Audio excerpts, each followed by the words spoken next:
Hey, welcome back. If you are here for the first time, I'm really glad you found this place.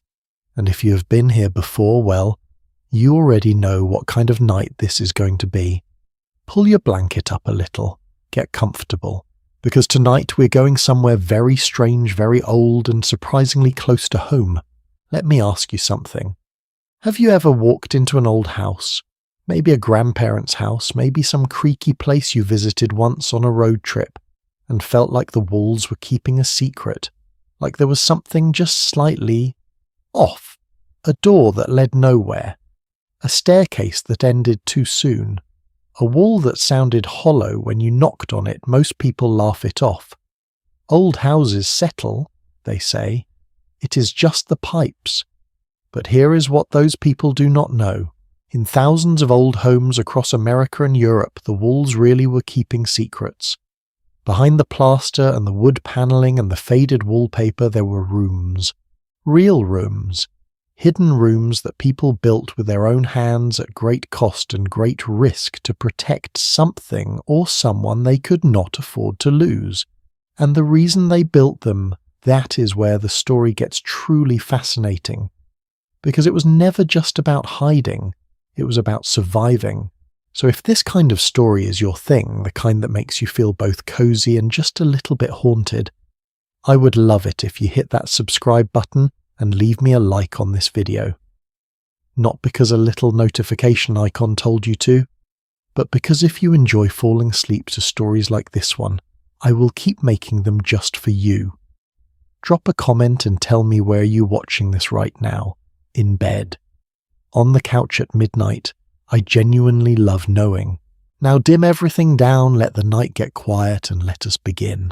There is a house in Worcestershire, England called Harvington Hall. It is a red brick manor built in the late 1500s, surrounded by a moat and a lot of very English-looking countryside. If you visited it today, you would probably think beautiful, historic, maybe a little drafty. But if you knew where to look, and most visitors do not, you would find something remarkable inside its walls. 7 hidden rooms. 7 in one house. Some of them are barely large enough to sit in. One is tucked beneath a staircase so cleverly that modern architects who have studied it still shake their heads in admiration.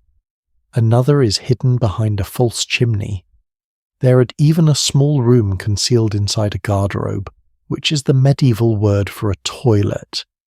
And yes, that means someone at some point had to sit very still and very quietly in a space that had previously functioned as a bathroom. History is not always glamorous. These rooms were built by a man named Nicholas Owen. He was a Jesuit lay brother, a carpenter by trade, and he was by most accounts one of the most skilled builders of secret spaces who ever lived.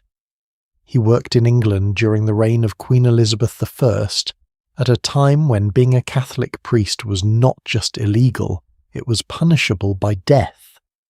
We will come back to Nicholas Owen and his extraordinary work in a later part of this series because his story deserves far more than a passing mention. But what I want you to understand right now, what I want to plant like a seed in your mind as we settle into this night, is this: Harvington Hall is not unusual. It is just one of the best preserved examples of something that was happening all over the Western world across hundreds and hundreds of years in ways both grand and heartbreakingly humble. Ordinary people, not kings, not generals, not spies in adventure novels, ordinary people built hidden rooms. A farmer in Ohio in 1849, a schoolteacher in Amsterdam in 1942, a fisherman's wife on the coast of Kent in 1710, a family in Kansas in 1958, the year the Soviet Union and the United States came very close to destroying each other. All of them picked up tools. All of them measured walls, dug into floors, carved out spaces behind bookshelves and beneath staircases and inside chimneys. All of them looked at their home, the place meant to be safest in the world, and decided it was not safe enough. And then they made it safer. Now here is something that might surprise you. Most people, when they hear the phrase hidden room, picture something from a Gothic novel, a cobwebbed dungeon, a mad aristocrat's secret, something dramatic and dark. But the truth is far more human than that. The vast majority of hidden rooms throughout history were built not out of madness but out of love. A parent hiding a child, a wife hiding a husband, a neighbour hiding a stranger who had nowhere else to go. Historians who study domestic architecture the way ordinary homes were actually built and lived in have noted something striking. In almost every era of great social upheaval, you see a corresponding rise in hidden domestic spaces. It is as if the house itself absorbs the fear of the people living inside it. Think about that for a moment. When the outside world becomes unbearable, human beings do not just run. They build. They create small enclosed spaces where they can breathe, where the rules of the dangerous outside world cannot reach, where time slows down and safety for just a little while becomes possible again. There is something almost instinctual about it, like burrowing. Archaeologists have found evidence of hidden storage spaces, pits dug beneath floors' walls with false backs in Roman houses buried under Pompeii, in medieval English farmhouses, in colonial American homes along the eastern seaboard. People have always been hiding things, and more importantly hiding people. But why the house? Why not a barn or a cellar out in a field or a cave in the woods? This is actually one of the most interesting questions in the history of domestic architecture, and the answer is both practical and deeply psychological. The house historically was the one space where a person had legal claim. In English common law, which formed the backbone of American law as well, the home occupied a unique and almost sacred position. There was a principle dating back to the 1600s expressed in the famous phrase of jurist Edward Coke, "A man's house is his castle." This was not just a nice saying, it was law. It meant that even the king's officers could not enter a private home without a warrant.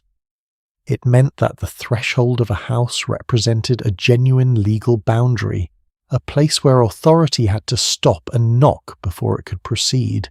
And so for people who needed to hide something or someone, the house was not just a practical choice, it was a strategic one. If you could get your person inside the four walls of a home before the soldiers arrived, you had placed them legally and symbolically inside a protected space. Of course, as we will see over the coming parts of this series, that protection was not always honoured. Laws are only as good as the people enforcing them, and throughout history those people have sometimes been very, very bad. But the belief in the sanctity of the home, the idea that these walls meant something that they stood for, something that belief drove people to build their hidden rooms with extraordinary care and extraordinary hope. Let us talk for a moment about what it actually took to build one of these spaces, because this is something that tends to get lost in the romance of the story. Building a hidden room, a truly hidden room, one that could fool a trained searcher, was extraordinarily difficult work. Nicholas Owen the carpenter we mentioned earlier was so skilled that authorities who searched houses where he had worked sometimes missed rooms that were literally right in front of them. But Owen had trained for years. He understood not just carpentry but psychology. He knew that a searcher's eye goes to certain places, first corners, obvious recesses, spaces under staircases, and so he built in places the eye would not naturally go. For ordinary people without Owen's skills, the challenge was even greater. You could not hire a contractor. You could not draw up plans and file them with anyone. You had to do the work yourself, often at night, often in secret, even from your closest neighbours. And you had to do it without leaving evidence. No extra lumber lying around. No fresh plaster that did not match the age of the surrounding wall. No dust in the wrong place, no shavings on the floor. No smell of newly cut wood in a house that had supposedly not been renovated in years. Researchers at the English Heritage Organisation have described the construction of some priest holes, the hidden rooms used by Catholic priests in Tudor England, as requiring a level of craft comparable to the finest watchmaking. Every measurement had to be exact. Every panel had to swing silently. Every latch had to be accessible from the inside, because here is the thing that makes your heart contract a little when you really think about it. The person who was going to use that hidden room had to be able to close themselves in, from the inside, in the dark, alone, sometimes for hours, sometimes for days, sometimes listening to the sound of soldiers pulling apart the house around them, knowing that the only thing standing between them and a very unpleasant death was the skill of a carpenter and the soundness of a single hidden panel. And yet they were used. Over and over again across centuries and continents, these rooms were used. In England during the Protestant-Catholic conflicts of the 15 and 1600s. In America before and during the Civil War, when the Underground Railroad carried thousands of enslaved people to freedom through a network of hidden spaces built into homes from Maryland to Michigan. In the Netherlands in the early 1940s, when Jewish families in Amsterdam and Rotterdam and dozens of smaller towns found themselves building false walls and concealed attics with whatever materials they had on hand. In the American Midwest in the late 1950s, when suburban families poured concrete into their backyards and stocked their backyard shelters with canned goods and transistor radios, and tried very hard not to think too much about what it would mean to actually need them. Different centuries, different fears, different enemies, but the same impulse, the same measuring tape, the same quiet prayer that the craftsmanship would hold. There is a detail I keep coming back to whenever I think about this history. In many of the hidden rooms that have been discovered and preserved, opened up after decades or centuries of being sealed, archaeologists and historians have found the same kinds of things. Personal objects, not valuables, not gold or jewellery or documents of great importance, just small things. A child's shoe, a rosary, a few pages torn from a prayer book, a candle stub. In one hidden space in an old house in Norfolk, England, discovered during a renovation in 2011, workers found a small wooden box tucked into a crevice in the wall. Inside was a folded piece of cloth, and inside the cloth was a lock of hair tied with a piece of string. Whose hair no one knows. Why it was there no one knows. But someone put it there. Someone folded that cloth very carefully and tucked it into that space, and closed the wall around it. And for some reason, maybe a reason we will never fully understand, they left it behind. That is where this series begins, really. Not with the architecture, though the architecture is extraordinary. Not with the politics, though the politics are fascinating. It begins with that small box, with that lock of hair, with the very human truth that when people are afraid, truly deeply afraid, they do not just hide themselves. They bring something they love with them. They make their small dark space into something that feels impossibly like home. In the parts ahead, we're going to travel to some remarkable places. We're going to step inside the priest holes of Tudor England, where a single man's carpentry skills saved dozens of lives. We're going to walk the hidden stations of the Underground Railroad and really understand the courage of the families who opened their homes and said, "Yes, come in. You are safe here." We're going to sit just for a moment in the silence of Anne Frank's secret annex and try to feel what it meant to live there. We're going to visit the smugglers' houses of the English coast and the speakeasies hidden behind bookshelves in Prohibition-era America, and the Cold War bunkers that ordinary families poured into their backyards because the evening news had made the end of the world feel genuinely possible. And we're going to look at the hidden rooms that are still being discovered today, the spaces that homeowners stumble into during renovations, the sealed doors in old farmhouses, the rooms that no one knew were there. Because old houses, it turns out, are still keeping secrets, and some of those secrets are extraordinary. So settle in, pull that blanket just a little tighter. The first door is just ahead, and all you have to do is turn the handle. Picture this. It is 2 o'clock in the morning. The year is 1591. Outside in the dark English countryside you can hear horses, many horses, and boots. and the low controlled voices of men who know exactly what they are looking for. You're inside Baddesley Clinton, a moated manor house in Warwickshire, and you have approximately 4 minutes to make 5 people disappear, not hide. Disappear. Because if those men outside find what they are looking for, the people you are hiding will not go to prison. They will go to the scaffold. 4 minutes. What do? This is the world that Nicholas Owen built for. And before this part of our journey is over, I think you are going to find that what he built, and how he built it, is one of the most quietly astonishing stories in the history of ordinary courage. To understand why anyone needed a hidden room in Elizabethan England, you need to understand what happened to the country's religion in the span of a single lifetime. In 1534, King Henry VIII broke England away from the Catholic Church.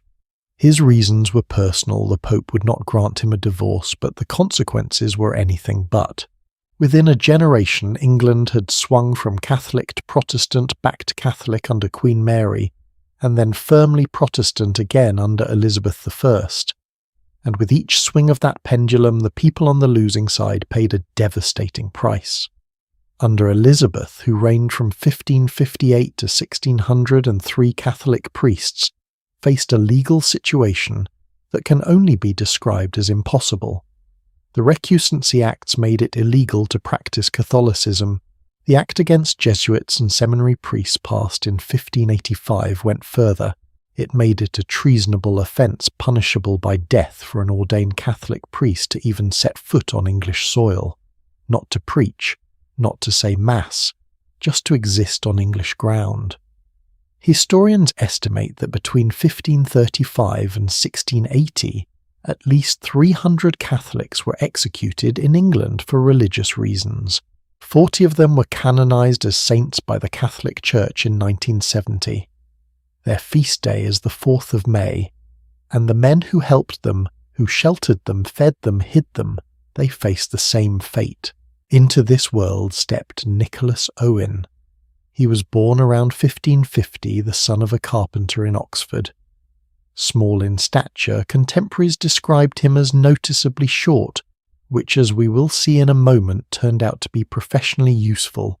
He joined the Jesuits as a lay brother in his 20s and quickly became indispensable, not as a preacher, not as a theologian, as a builder. Owen spent roughly 20 years travelling across England in secret, moving from one Catholic manor house to the next, constructing the hiding places that came to be known as priest holes. And the word constructing almost undersells it. What Owen built were puzzles, architectural puzzles designed specifically to defeat the professional searchers known as pursuivants men, employed by the Crown, whose entire job was to find hidden Catholics. These were not amateur searchers. They were experienced, methodical, and had every legal authority they needed to tear a house apart. They knew the standard tricks: a false wall easily tapped to reveal a hollow space, a trapdoor under a rug, a room above a ceiling that did not quite match the height of the floor above. Owen knew they knew, so he went further.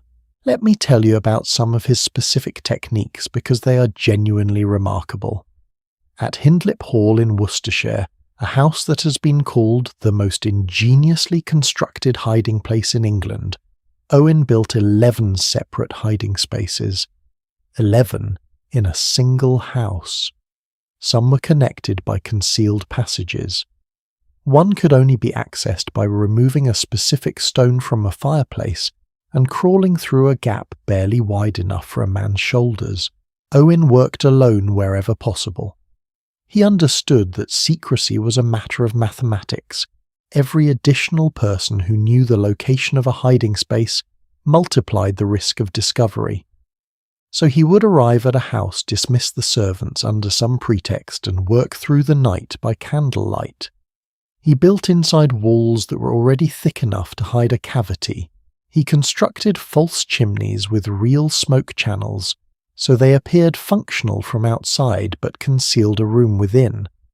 He built spaces beneath staircases that could only be opened by pressing a specific wooden panel in a specific sequence, something no searcher randomly tapping walls would ever discover.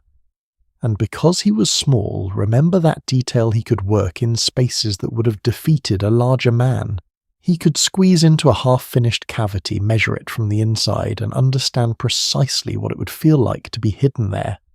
He was in a very literal sense his own quality control. One of his most praised techniques involved hiding rooms in plain sight. He would build a space that appeared from the outside to be a section of a wall between two rooms. Each room had its own measurements, visible and apparently correct, but the measurements added together did not quite account for all the space between them.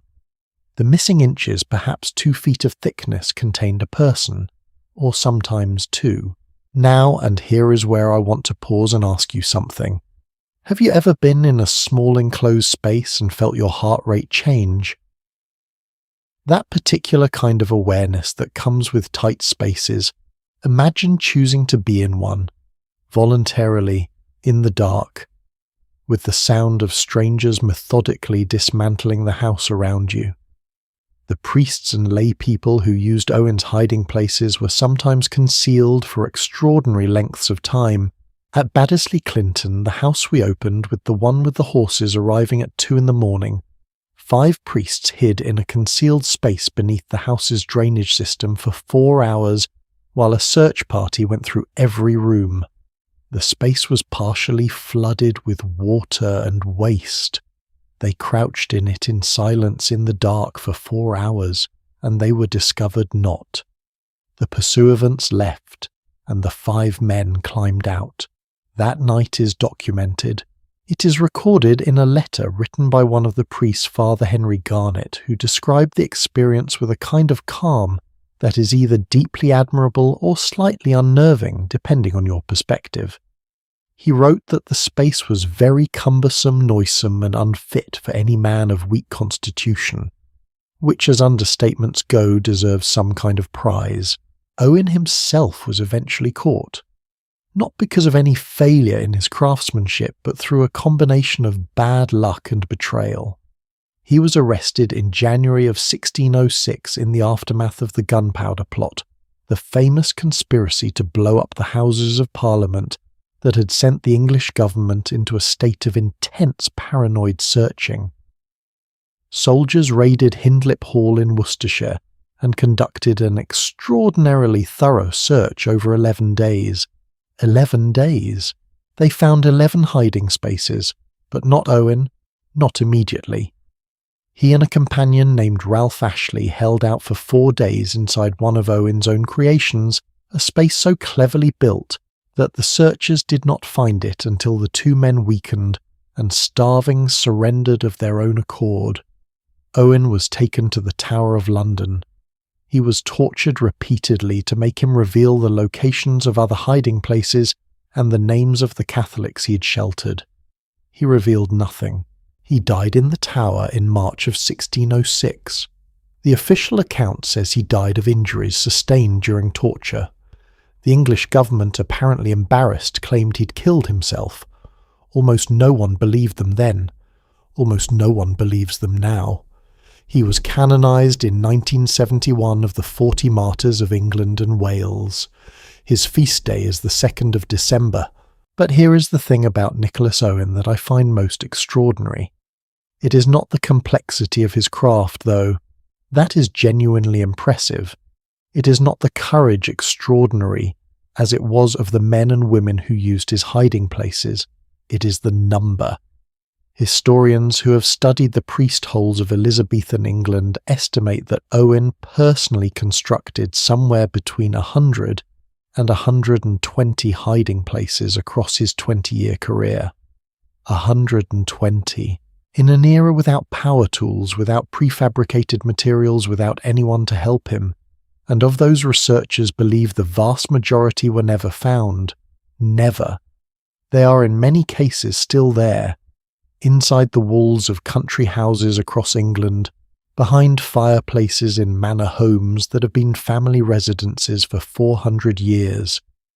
beneath staircases that children have run up and down 10,000 times without ever knowing what is hollow underneath their feet.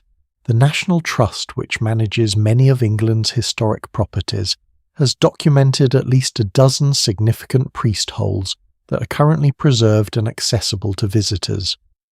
But scholars believe there are many more that have simply never been found, which raises a question that I think is worth sitting with for a moment. How many secrets does an old house hold that no one even knows to look for? The legacy of the priest holes extends well beyond England and well beyond the 16th century. The idea that a building could be designed to deceive that architecture itself could be a form of resistance filtered into domestic building practice across Europe and eventually across the Atlantic. The Quakers who built safe houses in Pennsylvania in the early 1700s, the New England families who constructed false floors above their root cellars, the freed black citizens of Philadelphia who built hidden spaces into row houses that could shelter people still fleeing north. All of them were in some sense working in the tradition that Nicholas Owen had helped establish, the tradition of the house as a weapon of mercy. A structure that looks like one thing and is quietly and without announcement something else entirely. Something more. There is a priest hole at Harvington Hall, the house we briefly mentioned in our opening story, that is accessible to visitors today. You can stand in it. It is about the size of a large wardrobe. There is no light. There is barely enough room to turn around. Staff at the hall have said that visitors who step inside often go very quiet. Not because they are afraid, but because they are suddenly doing a kind of arithmetic that most of us never have to do, measuring the dimensions of their own fear against the dimensions of their own faith, and finding perhaps that the second is just barely larger than the first, just barely large enough. From the priest holes of Tudor England built to protect one man's right to practice his faith in the country of his birth, we travel now to a different country, a different century and a different kind of hiding. In the next part of our journey, we cross the Atlantic Ocean and step into the homes of ordinary American families in the years before the Civil War. Families who are not protecting priests, who are not hiding contraband or gold. They were hiding people who'd escaped slavery and were travelling north through a network of secret rooms and hidden passages that stretched from the fields of the Deep South all the way to the Canadian border. They called it the Underground Railroad, and the rooms built into the floors and walls and cellars of those homes, the rooms that most visitors never knew existed, were some of the most important architectural spaces in American history. That story is just ahead. There is a house on the banks of the Ohio River in Ripley, Ohio, that sits on a bluff so high you can see the state of Kentucky from the front porch. On clear nights in the 1840s and 1850s, a candle burned in the upstairs window of that house. Just one candle, but that single flame, visible from the opposite bank of the river from the darkness of a slave state, was one of the most powerful signals in American history. It meant cross now. Someone is waiting. You're almost free. The house belonged to a Presbyterian minister named John Rankin, and in the space of roughly 30 years that one family sheltered an estimated 2,000 people who had crossed the river in the dark in secret with nothing but the clothes on their backs and the desperate hope that the candle was still burning. 2,000 people in one house. You might be wondering, where did they put them all? That question, simple as it sounds, opens a door into one of the most extraordinary chapters of American domestic history. The Underground Railroad, as most of us learned in school, was not underground, and it was not a railroad. It was a network, a living, breathing, constantly shifting network of people, abolitionists, free black families, Quakers, ministers, farmers, housewives, merchants, who collectively decided that the law of their country was wrong and that they were going to break it. The Fugitive Slave Act of 1850 made this decision enormously dangerous. Under that law, not only was it illegal to help an escaped slave, it was illegal to fail to help capture one if asked. A citizen in Ohio or Pennsylvania or Massachusetts could be fined $1,000, roughly $30,000 in today's money, and imprisoned for 6 months simply for not turning a terrified human being over to the authorities. Which means that every hidden room, every false floor, every concealed attic space we're going to talk about tonight was not just an act of architecture. It was an act of deliberate, knowing, costly defiance. Let us talk about what these spaces actually looked like, because they were remarkably varied, and that variety was itself a form of protection. The most common type of hidden space was beneath the floor. Root cellars and storage pits were universal features of American farmhouses in the mid-1800s, so a space dug beneath the floorboards of a kitchen or pantry aroused no suspicion. The difference between an ordinary root cellar and one used by the Underground Railroad was often a matter of one concealed panel, one false wall at the back, one additional chamber that did not appear on any plan of the house. The Coffin House in Fountain City, Indiana, built in 1839, is one of the most well-documented examples. Levi Coffin, a Quaker businessman who historians have called the unofficial president of the Underground Railroad, sheltered an estimated 2,000 freedom seekers over the course of his life. His federal-style brick home had a secret door built into the maids' quarters that accessed a narrow crawl space running between the walls of the house. The space could hold up to 14 people. 14 people in a gap between walls. The house was also constructed over a spring-fed well, ensuring that the people hidden inside it had access to fresh water, a detail that tells you something important about Coffin. He did not just open his home. He engineered it for the specific purpose of keeping people alive. But not every safe house was built by a wealthy businessman with the resources to plan ahead. Some of the most moving stories from the Underground Railroad involve families who acted on impulse, who opened their doors in the middle of the night to a stranger and then with very little time and very little money had to figure out how to make that person invisible. There is a documented account from the Woods family farm in south-central Pennsylvania, preserved in the records of the Cumberland County Historical Society, that describes exactly this kind of improvised courage. In 1863, a group of Confederate cavalry arrived at the Woods farm searching for escaped slaves. The family had a woman hidden in their springhouse, a small stone outbuilding used for keeping food cold built over a natural spring. There was no purpose-built hiding space. The woman was simply inside behind the wooden door listening to the sound of soldiers watering their horses just feet away. The cavalry searched the barn. They searched the house. They checked the outbuildings. And then they rode away. And the woman inside the springhouse stayed very, very still. The Woods family later said they had been greatly troubled about what to do, and had simply put a bed in the loft above the springhouse and hoped. That was the entire plan. Sometimes that is all you have. Now here is something that might genuinely surprise you. Many of the hidden spaces used by the Underground Railroad have only been discovered in recent years, not uncovered in the 1800s, not found during the Civil War era, discovered in the 1990s, in the 2000s, last decade. Which means that right now there are almost certainly homes in Ohio and Indiana and Pennsylvania and New York with hidden spaces inside them that their current owners have no idea about. How does that feel? A little strange, a little wonderful. In Rushford, Minnesota, a town just 16 miles from the Mississippi River, a secret room was found in the basement of a house that had been built in 1861. It was not discovered until the flood of 2007, when rising water damaged the foundations and revealed a concealed chamber beneath the floorboards. The house had been lived in continuously for nearly 150 years. Generation after generation of families cooking dinner and watching television, and putting their children to bed, all of them standing without knowing it directly above a room that had once hidden human beings fleeing for their lives. I find that almost unbearably poignant.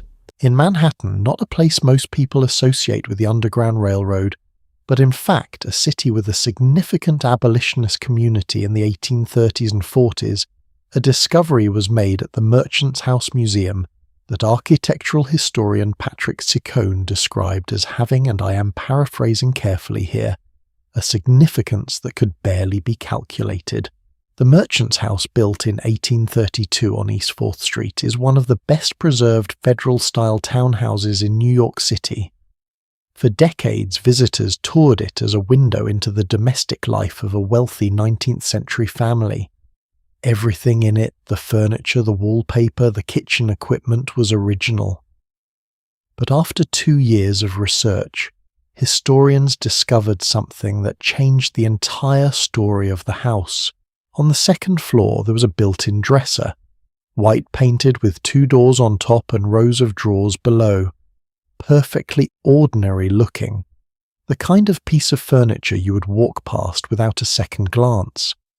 But when you removed the drawers from one side, the back of the cabinet was not a cabinet back at all. It was an opening, just large enough to crawl through. And beyond it, hidden within the walls of the house, was a 15-foot vertical passageway, a shaft essentially running downward inside the wall.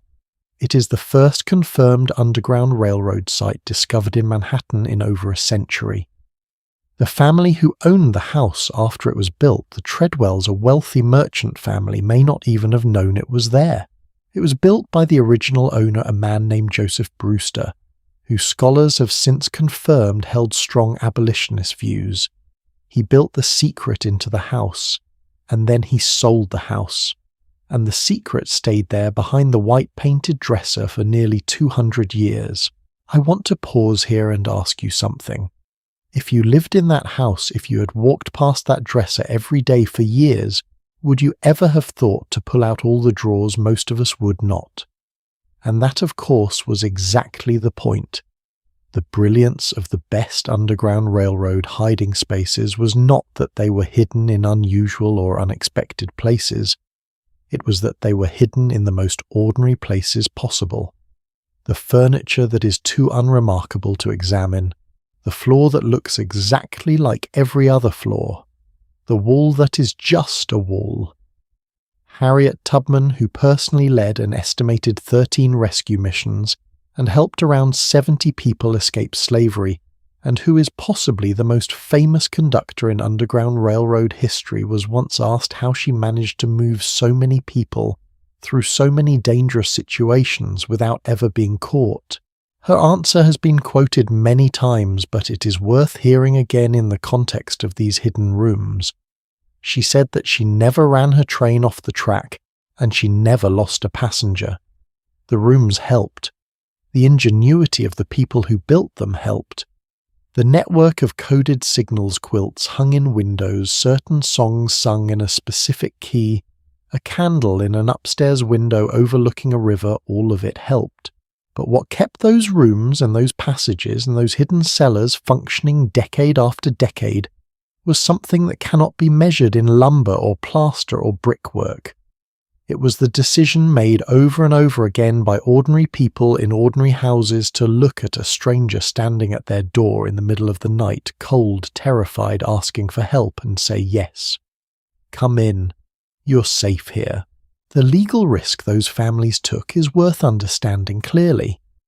Under the Fugitive Slave Act of 1850, any person found guilty of concealing a runaway slave faced a fine of $1,000, again roughly $30,000 today, plus 6 months in prison. Slave catchers operated across the North with federal authorization, and informants were not uncommon. Levi Coffin was searched multiple times. John Rankin received death threats, and his house was actually attacked on at least one occasion by a pro-slavery mob. The Quaker families of Chester County, Pennsylvania, kept their hidden spaces so secret that in many cases the rooms were not mentioned in family documents for generations. Some of those families have only recently learned that their ancestors were station masters. Some of them found out because a researcher knocked on their door and said, "We think there might be a hidden room in your basement." And there was. Before we move on, I want to leave you with one more image. At Oakdale, a stone farmhouse built in 1840 in Chester County, Pennsylvania, there is a hidden room that was built between a walk-in fireplace and the west wall of the carriage house. The only way to enter it was through a loft to climb up across the loft floor and then descend into the space through an opening that would have been from the outside completely invisible. The room is square, it is not large. Historians believe it was used as the first stop north of the Delaware border for freedom seekers entering Pennsylvania. First stop north of the border, first breath of a free state, first moment when the worst maybe was behind you. Taken in a room the size of a large closet hidden between a fireplace and a wall, accessible only through a loft in a carriage house. There is something about that image that makes everything else, all the politics, all the legalities, all the historical context feel very small and very human. A small room, a hidden door. And someone for perhaps the first time in their life on the right side of it. From the hidden rooms of the American Underground Railroad built into the ordinary homes of ordinary people who chose extraordinary courage, we travel now across the Atlantic Ocean once more, this time to Amsterdam in 1942, to a canal house on the Prinsengracht, to a bookcase on a landing, to 8 people and 25 months and a diary that changed the world. The most famous hidden room in history is waiting. Some stories you think you already know. You learned it in school. You read the book maybe twice. You watched the documentary. You know the name, the bookcase, the diary. You think, yes, I know this one. And then something shifts, a detail, an image, a number you'd never really stopped to consider, and the story opens up again like a door you did not realize was still closed. That is what I want to try to do right now. Not to retell the story of Anne Frank as a summary, but to walk you through the actual physical reality of that hidden space, what it measured, what it smelled like, what sounds filled it, what rules governed every waking hour inside it, so that when we are finished, you understand something about that place that no classroom lesson quite captures. Because the most famous hidden room in history deserves more than familiarity. It deserves to be felt. The address is Prinsengracht 263, a canal house in Amsterdam, narrow and tall, the way Amsterdam buildings always are built in the 17th century, in the Dutch-style brick facade. Large warehouse windows, a hook jutting from the peaked roof line for hauling goods. By 1942, the building housed the offices and warehouse of Otto Frank's spice and pectin business. On the floors above the offices, connected by a steep internal staircase, was a set of rooms that had been used for storage and briefly for a laboratory. They had been empty for about 2 years when Otto began quietly renovating them. He told almost no one what he was doing or why. He brought in his most trusted employees, Victor Kugler, Johannes Kleiman, Miep Gies, and Bep Voskuil, and between them they planned and prepared a hiding place that they hoped would never be needed. It was needed almost immediately. On July 5th, 1942, Margot Frank-Anne's 16-year-old sister received an official summons ordering her to report for labour transport to Germany. The family had one day. They packed what they could carry, dressed in layers of clothing to avoid the suspicion of carrying luggage, and walked through the rain to Prinsengracht 263 in the early morning hours of July 6th. Anne was 13 years old. Now, let us talk about the space itself. The secret annex, the Achterhuis in Dutch, which translates literally as the back house, consisted of the upper 2 floors and attic of the rear section of the building. Total floor space approximately 45 square meters, which works out to roughly 484 square feet. 484 square feet for 8 people for 25 months. Let me put that in perspective for you. The average American one-bedroom apartment today is around 600 square feet. So picture a small apartment smaller than most of us would consider acceptable, and imagine living in it with 7 other people for over 2 years. Now add the rule that you cannot flush the toilet before 9 in the morning, because the warehouse workers below might hear the pipes and wonder who is up there.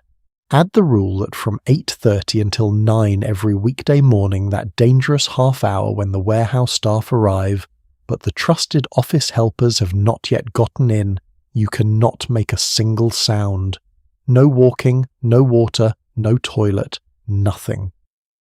Add the rule that every window must remain blacked out or covered because a visible light after dark would be noticed immediately in an occupied city where every neighbor was both a potential threat and a potential savior.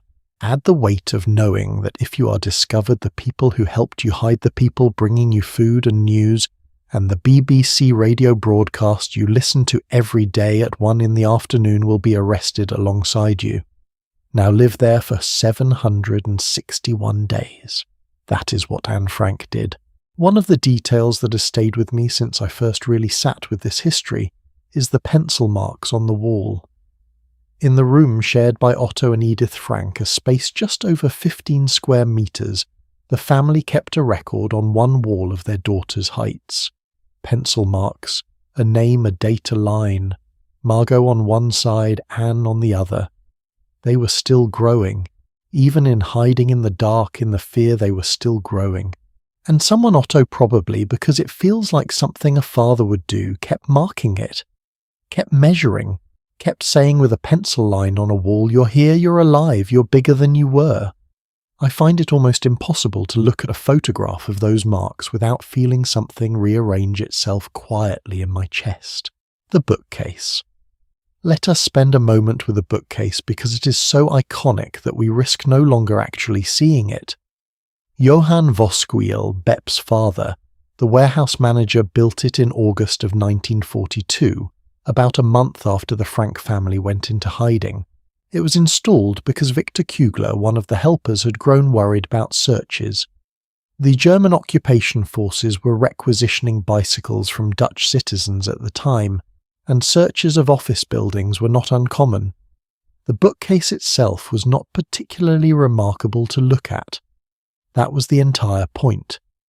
It stood at the end of a short hallway on the landing above the main office, loaded with grey arch lever files. An office bookcase, just where you would expect an office bookcase to be. Nothing about it announced itself as unusual. To open it, you gripped a hidden hook on one side and pulled.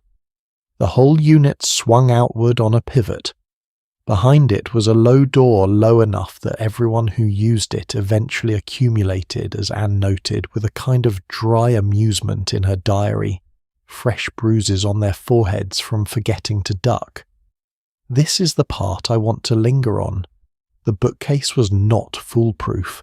It was good, but it was not invisible.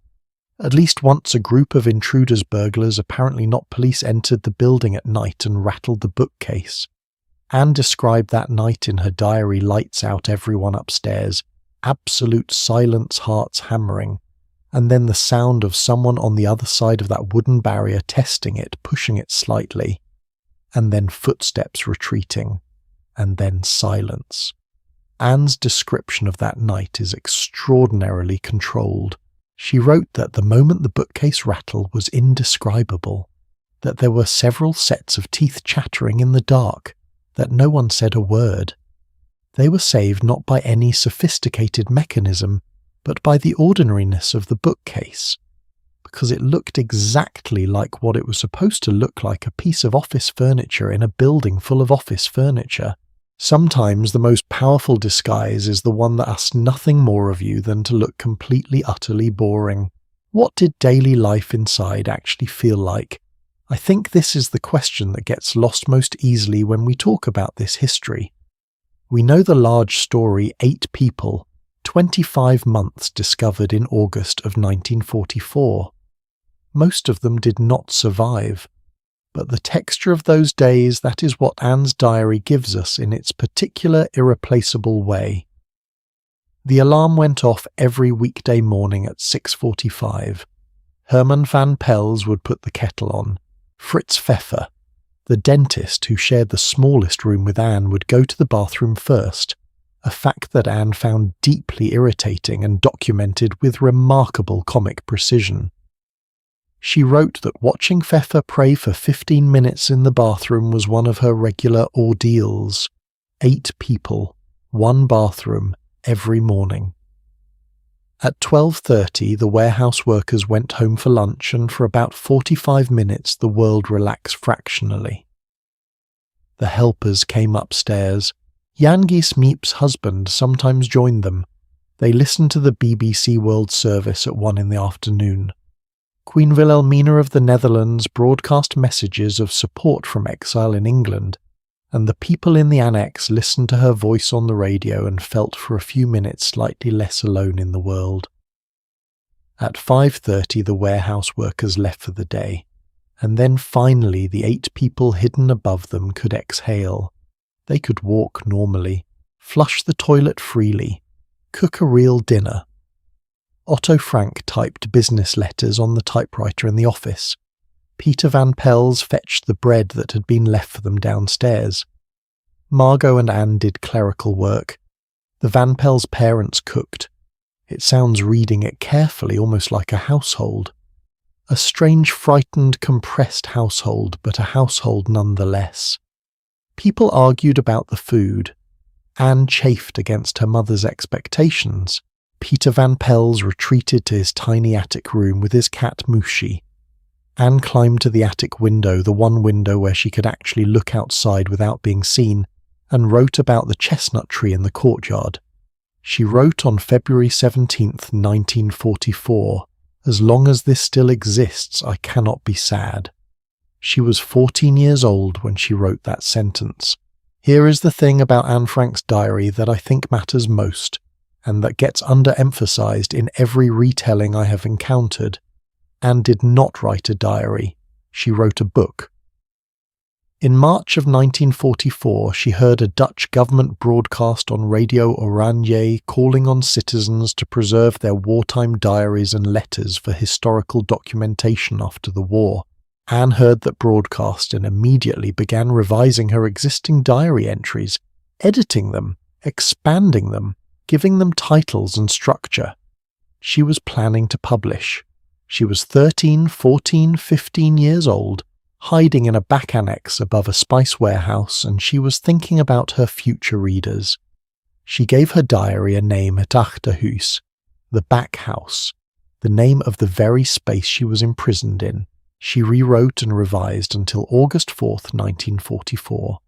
The day the German security service arrived, climbed the stairs to the bookcase on the landing and found the hidden hook that opened it. They knew exactly where to look. Someone had told them. Who betrayed the family has never been definitively established. Researchers at the Anne Frank house spent years investigating, and the most recent conclusion reached in 2022 points toward a Jewish notary named Arnold van den Berg, who may have provided lists of hiding addresses to the Gestapo in exchange for protection for his own family. It is a tragic and deeply complicated history, and it does not admit of easy judgment. The 8 people in the annex were arrested and sent first to Westerbork transit camp, then to Auschwitz. Of the 8, only Otto Frank survived. After the arrest, Miep went back upstairs. She found the annex in disarray, drawers, pulled out belongings scattered the marks of a quick and violent search, and on the floor, among everything else, she found Anne's diary. Pages, loose notebooks lying open. She picked them up. She put them in her desk drawer. She did not read them. She was saving them, she said later, to give back to Anne when Anne came home. Anne did not come home. She died of typhus in the Bergen-Belsen concentration camp in February of 1945, approximately 3 weeks before British forces liberated the camp. She was 15 years old. Mepgies gave the diary to Otto Frank when he returned to Amsterdam in June of 1945. He was the only one of the 8 to survive. He read it, and then he read it again. He later said that in all those months in the annex he had not fully known his daughter. He had not understood the depth and complexity of the person living a few feet away from him. He said the diary revealed a girl he felt he had only partially met. A father reading his daughter's diary and finding in its pages a stranger who was also entirely and achingly his child. Otto Frank spent the rest of his life. He died in 1980 at the age of 91, ensuring that Anne's words reached the world. The diary was published in Dutch in 1947. It has since been translated into more than 70 languages. It is one of the most widely read books in human history. There is a wall in that back annex in what was Anne and Margot's small room where Anne had pinned pictures cut from magazines and newspapers, movie stars, baby photographs from a Dutch magazine, a postcard of the Dutch royal family, a picture of a chimpanzee having a tea party, which I personally find both very funny and very Anne. When the annex became a museum in 1960, Otto Frank asked that the rooms be left unfurnished. Empty. Just the walls and the floors and the windows. But the pictures Anne pinned to her wall, he asked that those be left exactly as she had placed them. Under glass, now protected. They are still there. Hollywood faces from the 1940s slightly faded. A chimpanzee at a tea table. A postcard. A girl decorating her room. 45 square meters. A bookcase on a landing. 761 days. And somewhere in all of that, in the argued-over bathroom schedule and the BBC broadcasts and the pencil marks growing taller on the wall, an entire life lived as fully as fear and 4 walls would allow. We have spent these last several parts looking at hidden rooms built out of terror and faith and desperate hope. But not all secret spaces in old houses were born from such grave necessity. Coming up, we cross the English Channel and step onto the foggy coastline of Kent and Sussex and Cornwall, where hidden rooms were built not to save souls or protect the persecuted, but to hide something far more practical and considerably more profitable. Smugglers' tunnels, trapdoors under kitchen floors, cellars behind false fireplaces. The hidden architecture of England's golden age of contraband when half the tea in the country had never paid a cent of tax, and the men who moved it built some of the most ingeniously concealed spaces in British history. That story starts right now. Right. So, we have spent several parts of this journey in very serious company. Priests hiding for their lives behind false chimneys. Families crouched in flooded drainage pits. A 13-year-old girl growing up in 45 square meters while a war tried to find her. Heavy, important, true. Now I want to take you somewhere slightly different. Same hidden rooms, same ingenuity, same careful carpentry and deliberate secrecy. But this time, the thing being hidden is not a person. It is tea and brandy and silk and an absolutely spectacular amount of gin. And the people doing the hiding were not saints or heroes or reluctant bystanders swept up in history. Many of them were rough, pragmatic, occasionally violent entrepreneurs who had looked at the gap between what things cost in France and what the English government charged for them in taxes, done a quick calculation, and decided that the sea between the two countries was really more of a business opportunity than a border. Welcome to the golden age of English smuggling, and welcome to the houses they built to hide their work. To understand the hidden rooms of the English smugglers, you first have to understand the tax situation, because without the tax situation, none of this makes any sense. In the early 18th century, the British government needed money, a lot of it.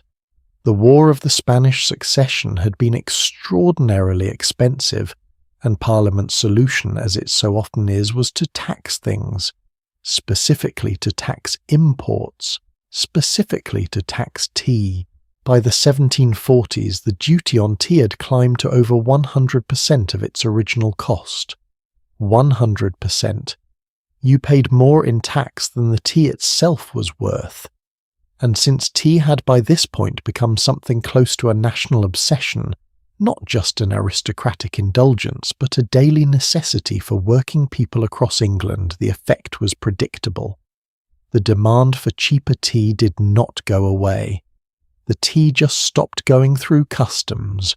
By the mid-18th century, historians estimate that more than 3/4 of all tea consumed in Britain had entered the country as contraband. 3/4. If you sat down for tea in England in, say, 1750, the odds were strong that the leaves in your pot had been landed on a dark beach in Kent or Sussex by men who did not particularly want to be identified. Government figures from 1782 found that 1/4 of all vessels engaged in smuggling nationwide were based in Kent and Sussex alone. Half the gin smuggled into England came ashore in those two counties. This was not a fringe criminal enterprise. This was an industry. And like any industry, it required infrastructure. Ships to cross the channel, men to carry the goods up from the beach, horses to move them inland, and crucially, places to store them. Safe places. Places where a customs officer with a warrant and a bad attitude could search from room to room without finding anything except perfectly innocent barrels and perfectly innocent sacks and perfectly innocent walls that were absolutely not hollow. The houses along the Kent and Sussex coastline and further west along the Dorset and Cornwall shores were modified accordingly. Here is what that looked like in practice. At Alfriston, a village in the East Sussex Chalk Downs, there stands a building that has been an inn since the Middle Ages and is today called with beautiful directness the Smugglers' Inn. In the 18th century it served as the headquarters of a gang led by a man named Stanton Collins, whose family had operated out of the village for generations. Collins turned the inn into one of the most architecturally peculiar buildings in Sussex. The final count 21 rooms, 48 doors, 6 staircases and numerous concealed exits, including a tunnel that ran beneath the floor of the bar all the way down toward the river, though that tunnel was filled in some decades ago, and I will admit I find that particular act of historical tidying up slightly maddening. The really clever feature, though, was beside the chimney. If customs officers came in through the front door, which apparently happened with some regularity, the men drinking at the bar could slip through a space beside the fireplace into a concealed holdout. And the signal that it was safe to come back out, someone would simply call up the chimney from below, which is honestly a communication system both ridiculous and brilliant in equal measure. Let me ask you something, and I want you to actually think about it for a second. If you were building a house specifically designed to hide contraband, where would you put the secret room? Most people's first instinct is basement, underground, somewhere dark and buried.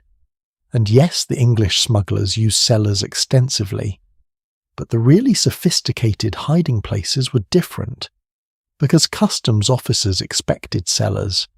They tapped floors and listened for hollow sounds. They measured external walls and compared the numbers to internal measurements.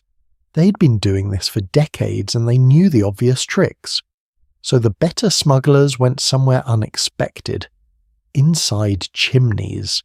Not in the flue itself, but in the wide base of the chimney stack where the structure was thick enough to conceal a standing man. The outside of the chimney looked perfectly functional. It drew smoke just as it was supposed to. The hidden chamber was accessible only from inside the room, through a panel that when closed looked exactly like the stonework around it.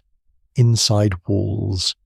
The same technique that Nicholas Owen had used for his priest holes decades earlier, building a space within a double wall that didn't show up in any measurement, because you had to account for both walls to realize the gap between them was larger than it should be. The smugglers who may or may not have known Owen's work arrived independently at the same solution, and in Cornwall at Mousehole, a tiny fishing village on the far western tip of England, there is a cottage that was revealed during renovation work to have a false wall where the fireplace should have been. Behind it, a tunnel 18th century running toward the harbour. The tunnel had been blocked up for generations. The current owners only realised it existed when they knocked down what they thought was an ordinary wall. The local gallery owner in the village told them her boyfriend had visited the cottage in the 1960s, and she remembered the tunnel from those visits, though it was sealed even then. That is a 100-year-old secret kept inside a wall, waiting for someone to ask the right question about the wrong fireplace. Now, I want to be honest with you about something, because I think the history of English smuggling suffers from a certain amount of romantic inflation. If you read the tourist brochures for Kent and Sussex and Cornwall, you will encounter approximately 4,000 tunnels running under 4,000 pubs, all of them used by smugglers in the 18th century. Every church, every manor house, every farmhouse built before 1790 apparently connects to every other building via an extensive underground network that, if you actually mapped it out, would look less like a smuggling route and more like a very ambitious subway system. Historians who study this period, and I have spent a good deal of time with their work, are considerably more sceptical. The truth is that most confirmed smuggling storage was done in plain ordinary buildings, barns, cellars, the back rooms of inns whose landlords had been paid to ask no questions. Moving heavy barrels of brandy through long, low, wet tunnels at night was not practical. Pack horses on dark roads were far more efficient. But the genuinely confirmed hidden spaces, the ones where archaeology and documentary evidence align, those are real and they are remarkable. And they tell a story not just about contraband, but about the relationship between ordinary English communities and the laws they were expected to obey. Because here is the thing about 18th century English smuggling that tends to get lost in all the romantic fog: almost everyone was involved. Not just the men who ran the boats and carried the goods, the farmers who let their barns be used, the innkeepers who stored the barrels, the clergymen who looked the other way and sometimes did rather more than that, the aristocratic landowners who bought the silk and drank the brandy, and quietly understood that asking about its origins was not done. In 1782, a quarter of all smuggling vessels in England operated out of Kent and Sussex. That is not a few opportunistic criminals working the margins. That is a regional economy. The English essayist Charles Lamb, writing in the early 1800s, put it with characteristic lightness of touch. He said, roughly paraphrased, "I like a smuggler. He is the only honest thief. He robs nothing but the revenue and abstraction I never greatly cared about." Which is a delightful sentiment and also somewhat selective, given that the revenue in question was supposed to be funding roads and hospitals and the defence of the realm. But as a window into how ordinary 18th century English people felt about the men who hid brandy in their fireplace cavities, it tells you everything. The Hawkhurst Gang. I cannot tell the story of smugglers' hidden rooms without spending a moment with the Hawkhurst Gang, because they represent something important. The point at which the cosy romantic version of English smuggling collides rather violently with reality. The gang operated throughout Kent and Sussex in the 1730s and 40s. At their peak, they numbered in the hundreds, moved enormous quantities of tea and brandy, and operated, as one contemporary source put it, with open defiance of the law. They rode through villages in daylight without disguising themselves or what they carried. Local magistrates who interfered with them had their property burned. In September of 1747, customs officers intercepted one of their ships off the Dorset coast. 2 tons of tea plus rum and brandy were seized and locked in the custom house at Poole. 2 weeks later, 60 members of the gang rode to Poole. In the middle of the night, broke down the door of the custom house with crowbars and pickaxes, took back their tea, leaving the brandy because brandy was heavier and rode away. No one stopped them. The story of what happened next is considerably darker, and I will spare you the full details because this is meant to be a gentle kind of evening.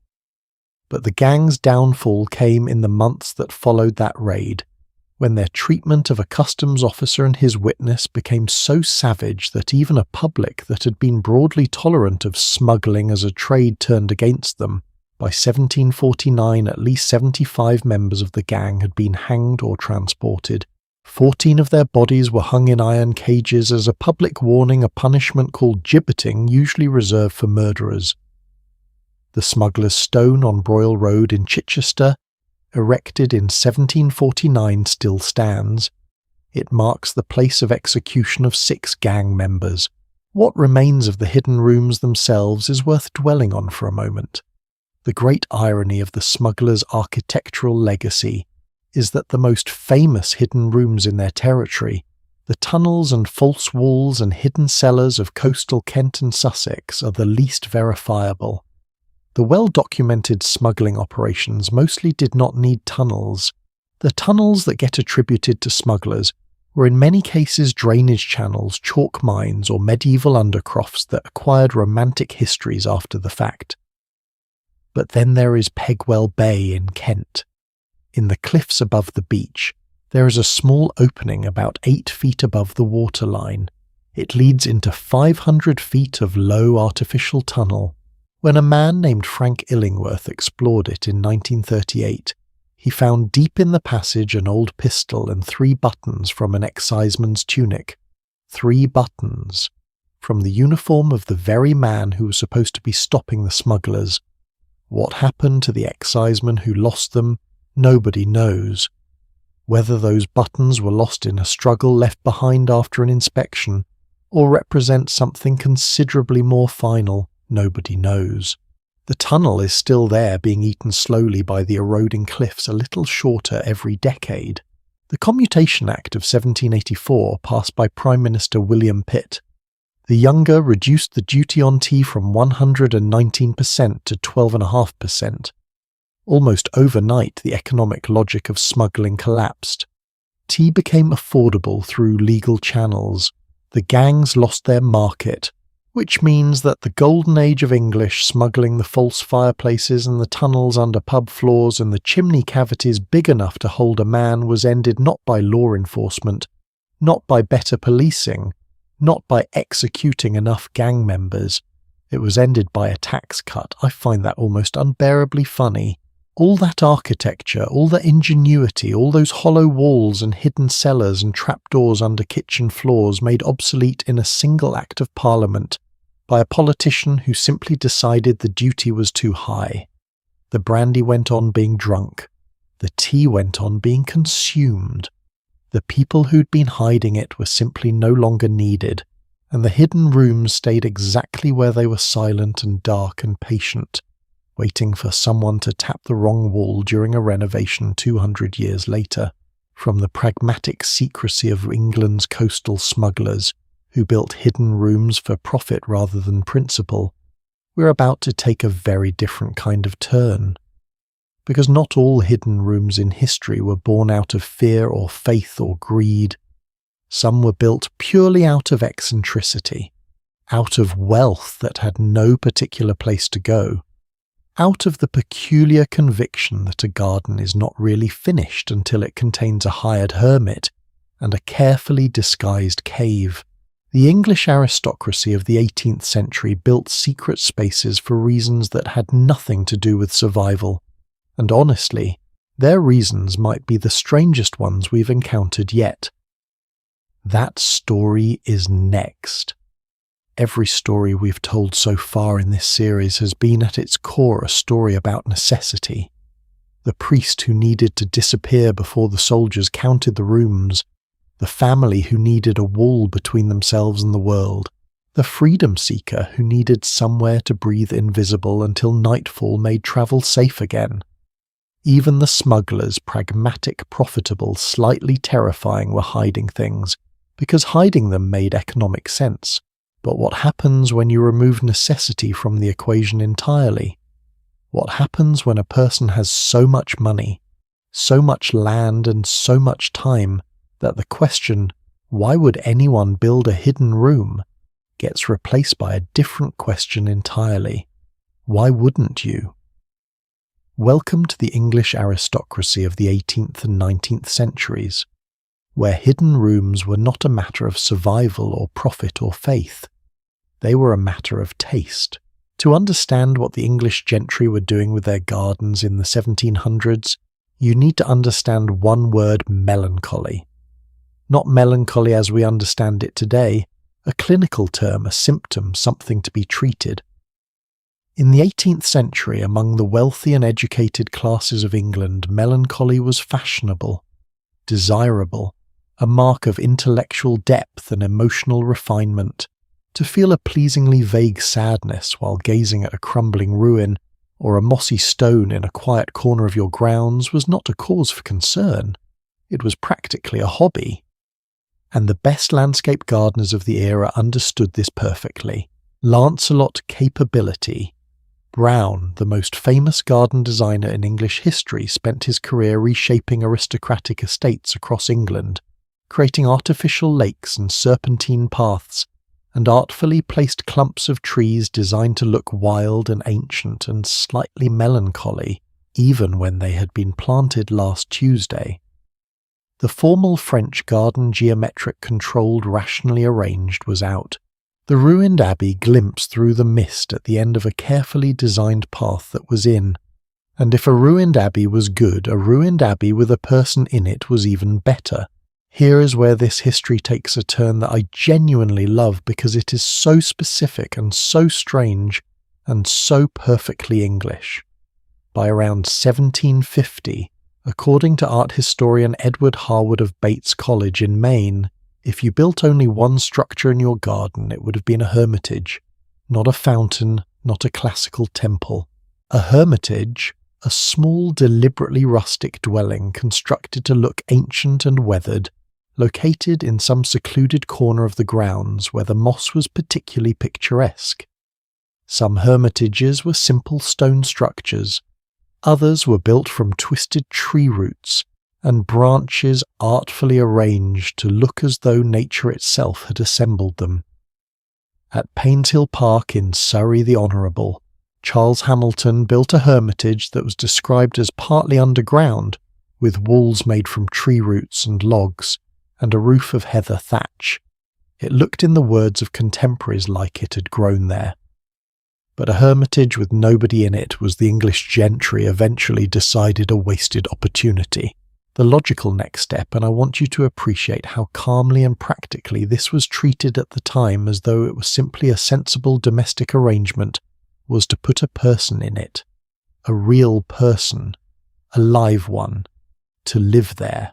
And so began the peculiar profession of the ornamental hermit. The terms of employment varied, but the general shape was consistent. A landowner would actually advertise in newspapers and broadsheets for a man willing to live in the hermitage on their estate for a period of years. 7 years was a common term. During that time the hermit was expected to remain on the ground, speak to no one, and ideally not wash-cut his hair or trim his nails. He would be provided with food from the main house, a Bible, an hourglass, a pair of spectacles, and a hassock for a pillow. In exchange, at the end of his contracted years of unwashed contemplation, he would receive a sum of money that ranged from around £500 to £700 equivalent in today's terms to somewhere between $90,000 and $130,000. Good money. Genuinely good money. What was expected of him during his tenure? He was to be available to guests who visited the estate, who might consult him for wisdom, or simply observe him the way visitors to a zoo observe an animal with a mixture of fascination and proprietary satisfaction. He was in the most literal sense a living garden ornament, a human decorative feature. I have spent a fair amount of time thinking about how to describe this practice fairly, and I keep arriving at the same place. It is simultaneously one of the most bizarre and one of the most revealing things that wealthy people have ever done with their money. It tells you everything about how the 18th century English upper classes understood solitude, authenticity, and the relationship between wealth and the natural world. They wanted the experience of melancholic contemplation without the inconvenience of doing it themselves. So they hired someone else to do the contemplating on their behalf and displayed him in the garden like a philosophical installation. The most famous ornamental hermit story, and in some ways the most perfect, is that of the hermit at Painshill Park. Charles Hamilton, who built the estate at Cobham in Surrey in the mid-18th century, placed an advertisement seeking a hermit for his hermitage. The conditions were specific. The successful applicant would reside there for 7 years, not leave the estate, not speak with the servants, not cut his hair or beard or nails, and drink only water. In exchange, £700 upon successful completion. A man named Remington was hired. He moved in. He lasted 3 weeks. He was discovered at a pub in the local village. He was promptly dismissed. Whether Hamilton tried again with a second candidate, or whether he simply gave up and left the hermitage as a prop is not recorded. But the hermitage itself still exists. You can visit Painshill Park today. The estate has been restored as a public attraction, and the hermitage has been reconstructed to its original specifications. 2 meters high, 5 meters wide, about the size of a large garden shed, and somewhere in its brief history a man named Remington sat inside it, presumably watching the days pass with his unwashed hair and his hourglass, and at some point made a decision that the philosophical contemplation of human existence was simply not worth £700 and looked considerably more appealing from the inside of a pub. Honestly, Remington, I respect that. At Hawkstone Park in Shropshire, the outcome was considerably more successful. A hermit known as Father Francis, whether this was his real name or his hermitage name is unclear, lived in a hermitage there for an impressive 14 years.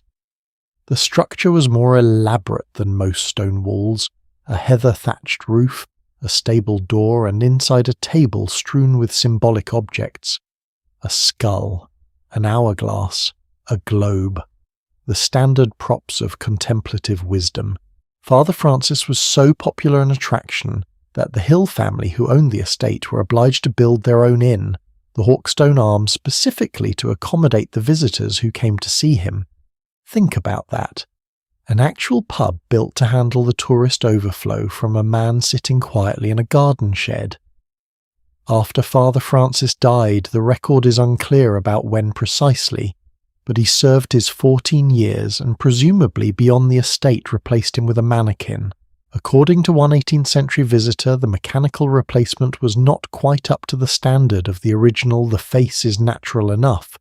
They wrote the figure stiff and not well managed. The review of a robot hermit written in the 1700s is one of those historical details that makes me feel that human beings have always been fundamentally exactly the same as they are now. Now I want to pause and ask you something.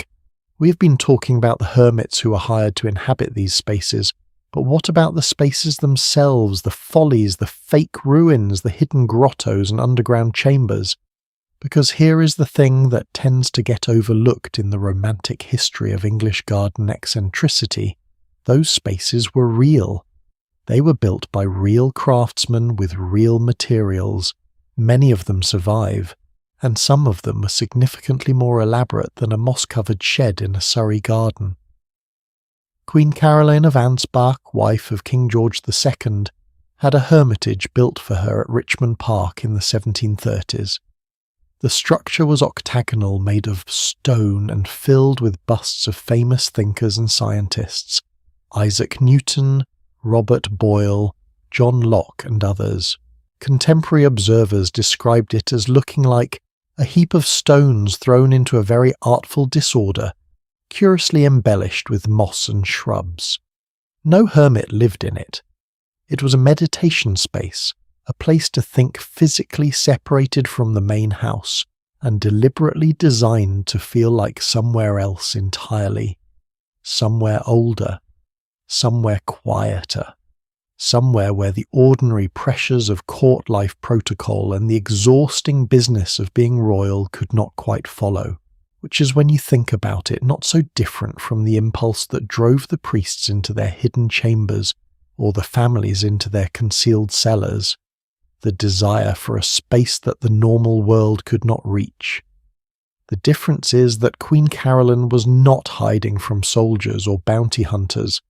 She was hiding from the Duke of Wharton and Tuesday's levy, but the most extraordinary eccentric hidden space in English history, and I mean that without exaggeration belongs to a man who built not a hermitage, but an entire secret world. His name was William John Cavendish Scott Bentinck, the 5th Duke of Portland. He inherited his title and his estate Welbeck Abbey in Nottinghamshire in 1854.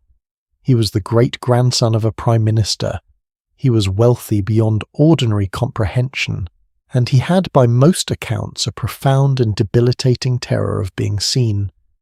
What the 5th Duke of Portland did with his money and his land between 1854 and his death in 1879 is one of the most bizarre and quietly fascinating stories in the history of domestic architecture.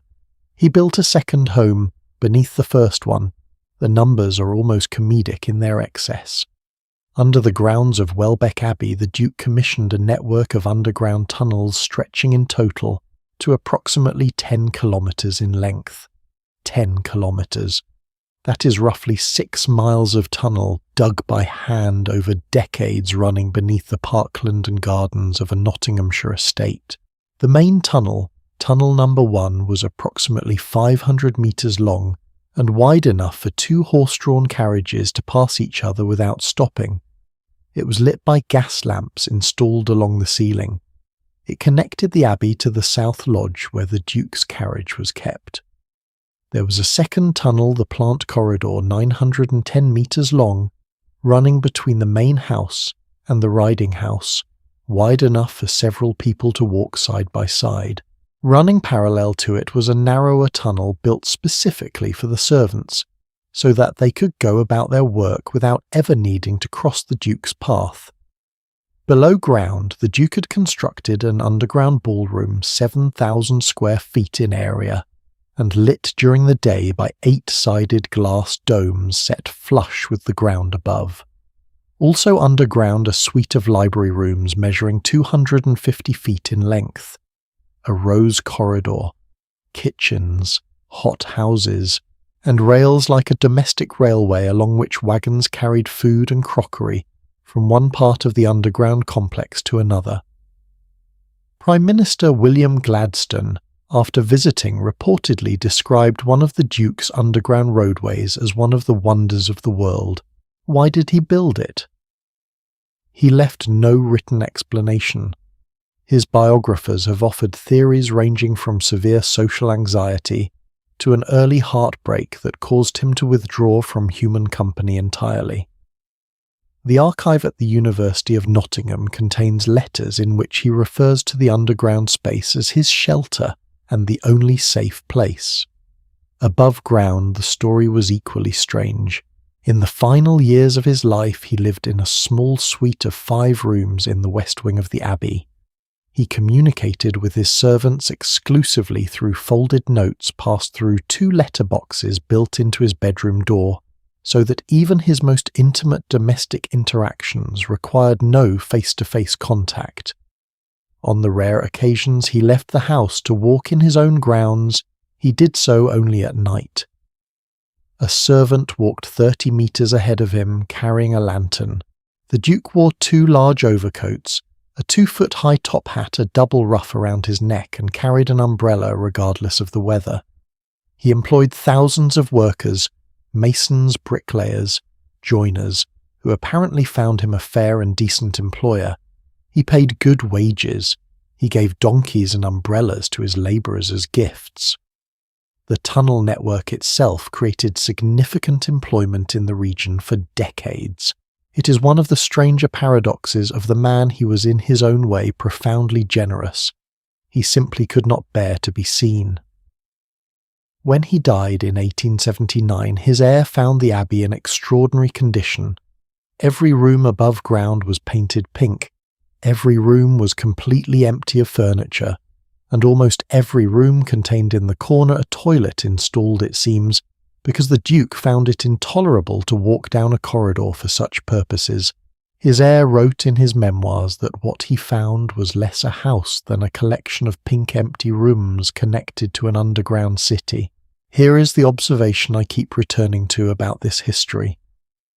The hermit in the garden shed and the Duke in his underground ballroom are on the surface as different as two things can be. One was a hired hand, probably an agricultural labourer in a druid costume enduring sponsored unwashedness for a cash prize. The other was one of the richest men in England constructing a kingdom beneath the earth, at personal expense approaching the staggering. But both were responding to the same underlying truth about the human relationship with enclosed space. There is something that a room offers, a contained, bounded, separate space that open air does not. Something that goes beyond shelter, beyond practicality, beyond the basic calculus of staying warm and dry. Call it privacy. Call it the need for a world that is exactly your size. Call it the desire to have somewhere that asks nothing of you except to be there. The Duke of Portland dug 6 miles of tunnel to get it. The ornamental hermit sat in a garden shed for 3 weeks before concluding that the pub was preferable.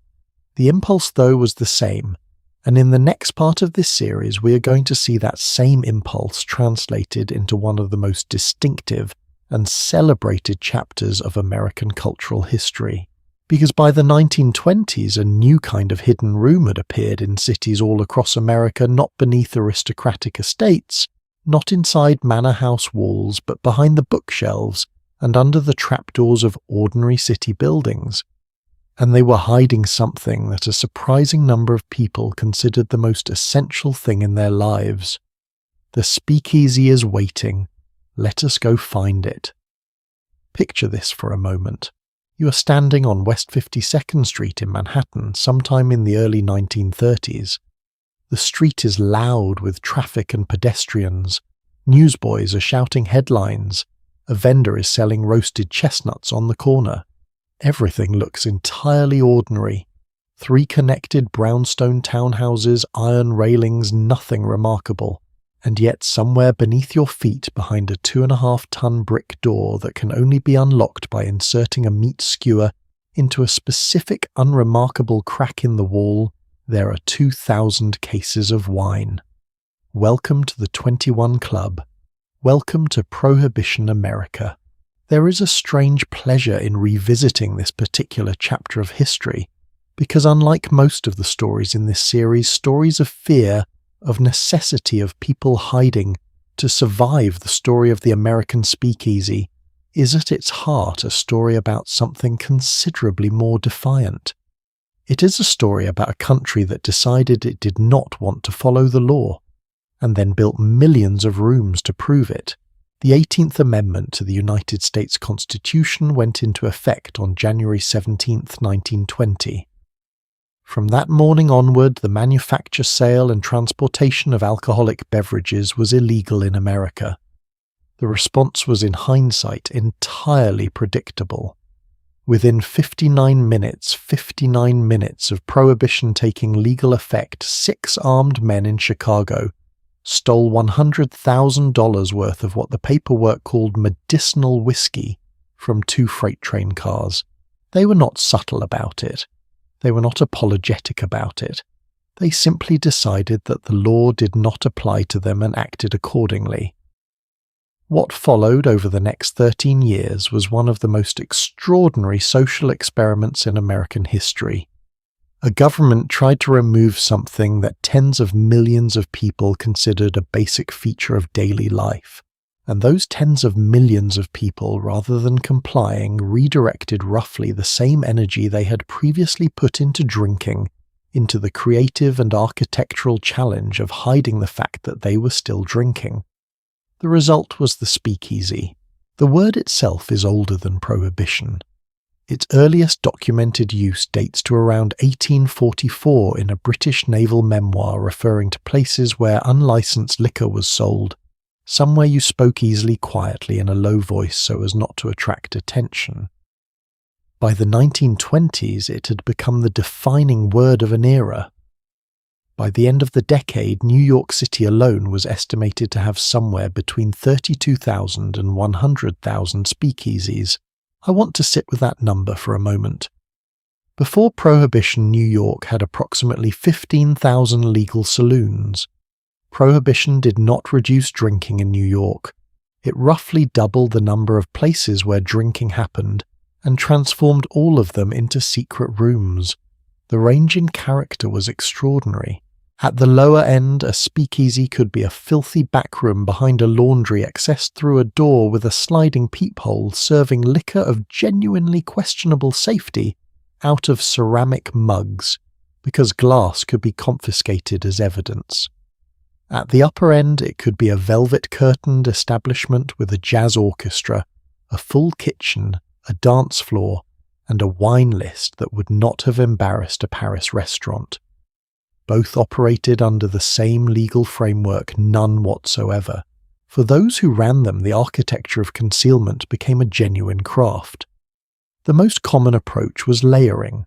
A speakeasy needed a legitimate surface, something that could be seen from the street inspected by a patrolman, even entered by a stranger without revealing what lay behind it. A barber shop, a dry goods store, a telephone exchange, a tobacconist. Even in some cases a funeral parlour which had the considerable advantage of discouraging casual browsing. Behind the legitimate front, the actual bar occupied a back room, a basement, an upper floor, or some combination of all three. Entry required knowledge, a password whispered through a peephole, a specific knock, a membership card, a name dropped by the right person. Some establishments required multiple steps. You knocked at one door, were assessed through a sliding panel, then led down a hallway to a second door, then presented a card before a third. The purpose of all this layering was not merely to keep out the police. It was also, in a more interesting way, to create an atmosphere. The difficulty of entry was part of the pleasure of arrival. The hidden room that you had earned your way into felt different from a room you had simply walked into off the street. There is a word for this, actually. Psychologists call it the effort justification effect, the tendency to value something more highly because of the effort required to obtain it. The speakeasy owners of the 1920s did not know that term, but they understood the principle intuitively, and they built entire architectural experiences around it. The most architecturally sophisticated speakeasy in American history was almost certainly the 21 Club at 21 West 52nd Street in New York City. It had not started out sophisticated. Cousins Jack Crindler and Charlie Burns had been running their operation since 1922, moving locations several times as the heat from federal agents increased. When they settled at their West 52nd Street address in January 1930, opening with a party naturally on New Year's Eve, they knew they needed something better than a backroom and a password. After a particularly serious raid in 1930, they hired an architect named Frank Buchanan and asked him to build a system that could not be defeated. What Buchanan designed was a small masterpiece of paranoid engineering. Behind the bar, the shelves of bottles were mounted on a concealed lever mechanism. At the first sign of a raid signalled by a specific alarm tone that patrons were trained to recognize, a bartender would press a button beneath the counter. The shelves would tilt. Every bottle would slide forward, fall through a chute, and shatter into the city's sewer system. By the time the federal agents reached the bar, the shelves were bare and dry, the floor was clean, and there was technically no evidence of illegal alcohol on the premises. The entire destruction sequence took less than 30 seconds. That detail alone, the bottle shattering into the sewer while the bartender straightened his jacket, tells you something important about the 1920s that no textbook quite captures. This was an era of genuine theatrical ingenuity in the service of very ordinary desires. But the bottles were only the first layer. The real secret of the 21 Club was what lay next door. At number 19 West 52nd Street, not number 21, but the building next door, Buchanan had engineered the entrance to a wine cellar. The entrance was in the basement set into a brick wall that appeared to any reasonable inspection to be nothing more than a brick wall. The door was 2.5 tons of solid construction built to be functionally invisible. It could not be opened by pushing, pulling, searching for a handle or any of the ordinary methods by which doors are opened. It could only be opened by inserting an 18-inch metal skewer into a specific small hole located in a specific crack between specific bricks at a specific height from the floor. The skewer triggered a locking mechanism that swung the wall open. Federal agents raided the 21 Club repeatedly throughout the Prohibition years. They found the bar, they found the empty shelves, they found the suspiciously dry sewer grating outside. But they never found the wine cellar, because the wine cellar was technically not in the 21 Club at all. It was in the building at number 19. And since the agents had a warrant for number 21, the 2,000 cases of wine on the other side of the brick wall were in the most beautiful bureaucratic sense not their problem.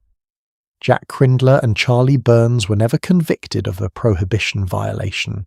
After repeal in 1933, the wine cellar at the 21 Club became a private storage facility for the bottles of some of the most powerful people in America. Richard Nixon had a collection there. So did Elizabeth Taylor. So did Sophia Loren Aristotle Onassis and Gerald Ford. The cellar that had been designed to hide illegal alcohol became in its second life a vault for the private treasures of the American establishment. The same room, two very different eras, equally discreet. Let me ask you something. Have you ever been to a bar with a hidden door, a bookshelf that swings open, or an entrance through the back of a phone booth? If you have, I would genuinely love to know where it was. The tradition that those modern bars are playing with has a specific documented birthplace, and it sits right in the middle of this story. The bookshelf door, which has become in contemporary culture almost a cliché of secret rooms, was not a theatrical invention of later decades.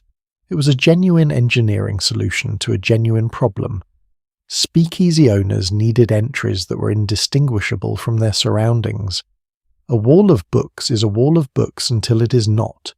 A coat closet is a coat closet until someone inside of it is operating a bar. On Bedford Street in Greenwich Village, a speakeasy called Chumley's ran for years behind exactly this principle. There was no sign outside. There was famously no sign of any kind. You either knew the address or you did not. The entrance was through an unmarked courtyard door at 86 Bedford, or through a second entrance on Barrow Street, both unremarkable, both indistinguishable from residential entrances. Inside, Chumley's became the preferred establishment of a remarkable collection of American writers. Ernest Hemingway drank there. F. Scott Fitzgerald drank there considerably more than was probably advisable. John Dos Passos, Theodore Dreiser, Edna Saint, Vincent Millay, Eugene O'Neill. At some point in the 1920s, the literary culture of an entire generation was being shaped, at least in part, by conversations conducted in this unmarked room on Bedford Street. The phrase, 86 it, meaning to throw something out to get rid of something to cut someone off, is according to one popular theory derived from the Chumley's address. 86 Bedford Street was where you sent people when they needed to disappear quickly during a raid. I have no way of confirming that etymology is accurate, but I like it enough to mention it. Not every speakeasy was glamorous, of course, and I think it would be dishonest to only tell the jewel box version of this history. The vast majority of Prohibition-era hidden bars were genuinely rough.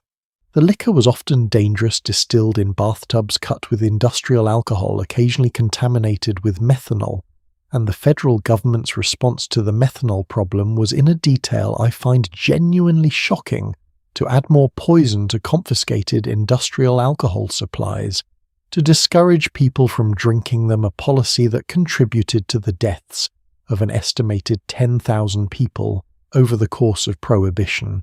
The organized criminal networks that supplied many speakeasies operated through coercion and considerable violence.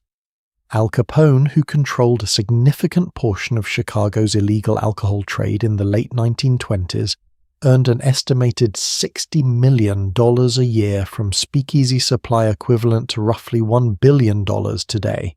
The infrastructure that produced that income involved tunnels, hidden rooms, private police corruption on an industrial scale, and the occasional car bomb. The Green Mill Cocktail Lounge in Chicago, which still exists today, still serving drinks, still featuring jazz, was one of Capone's preferred establishments. It had what regulars knew as the booth, a specific spot near an emergency exit that Capone reportedly used on occasions when leaving through the front door was inadvisable. There is something almost Shakespearean about the range of people who shared these hidden rooms. At one end of the social spectrum, Ernest Hemingway and F. Scott Fitzgerald arguing about writing in a Greenwich Village cellar. At the other, a man sitting in a specific booth in a Chicago jazz club with his back to the wall watching the door.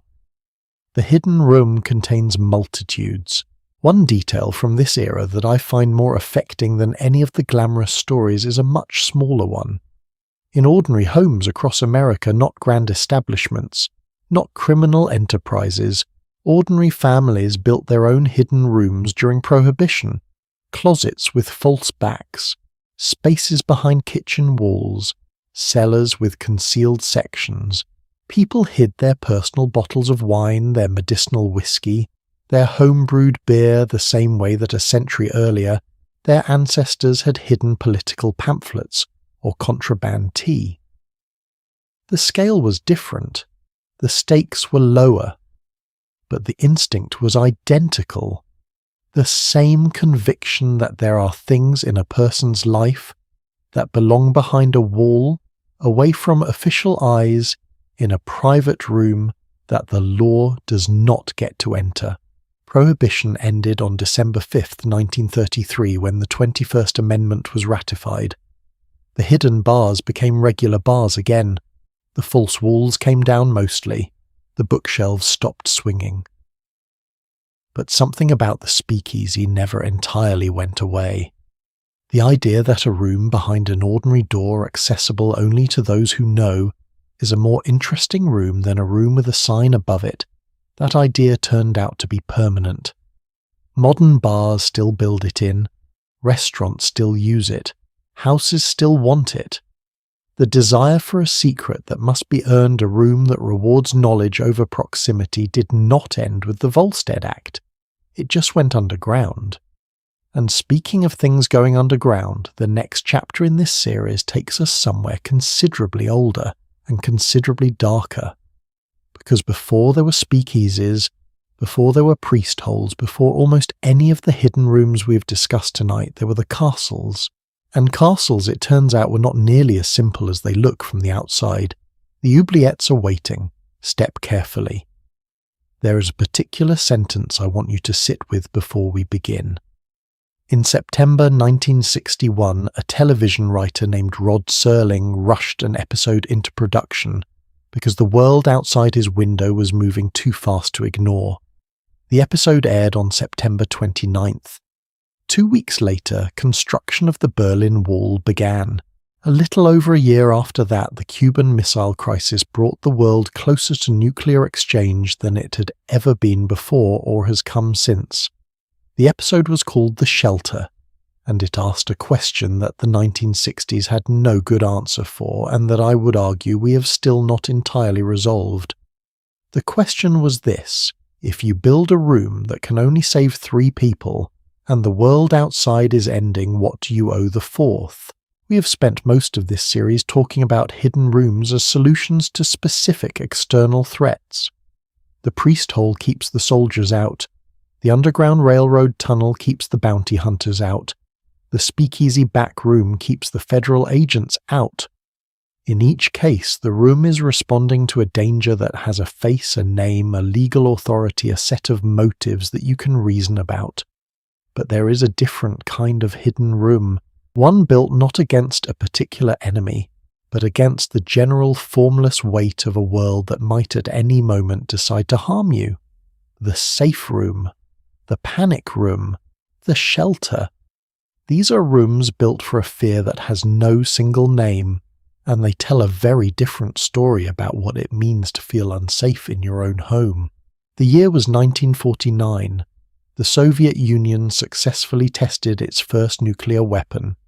A country that had for 4 years been the only nuclear power on Earth woke up on the morning of September 24th to discover that it no longer was.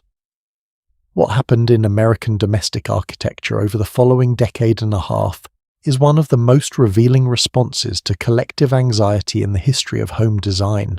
Ordinary families, middle-class suburban, most of them living in precisely the kind of cheerful, ordered neighborhoods that post-war prosperity had promised, began digging holes in their backyards. Not big holes, not elaborate ones. The standard government-recommended fallout shelter described in the Federal Civil Defense Administration's booklets and distributed to tens of millions of American households was a relatively modest affair, a concrete block structure accessible from the basement or dug into the backyard, provisioned for 3 to 5 people, to survive approximately 2 weeks underground. The recommended supplies were almost domestic in their ordinariness.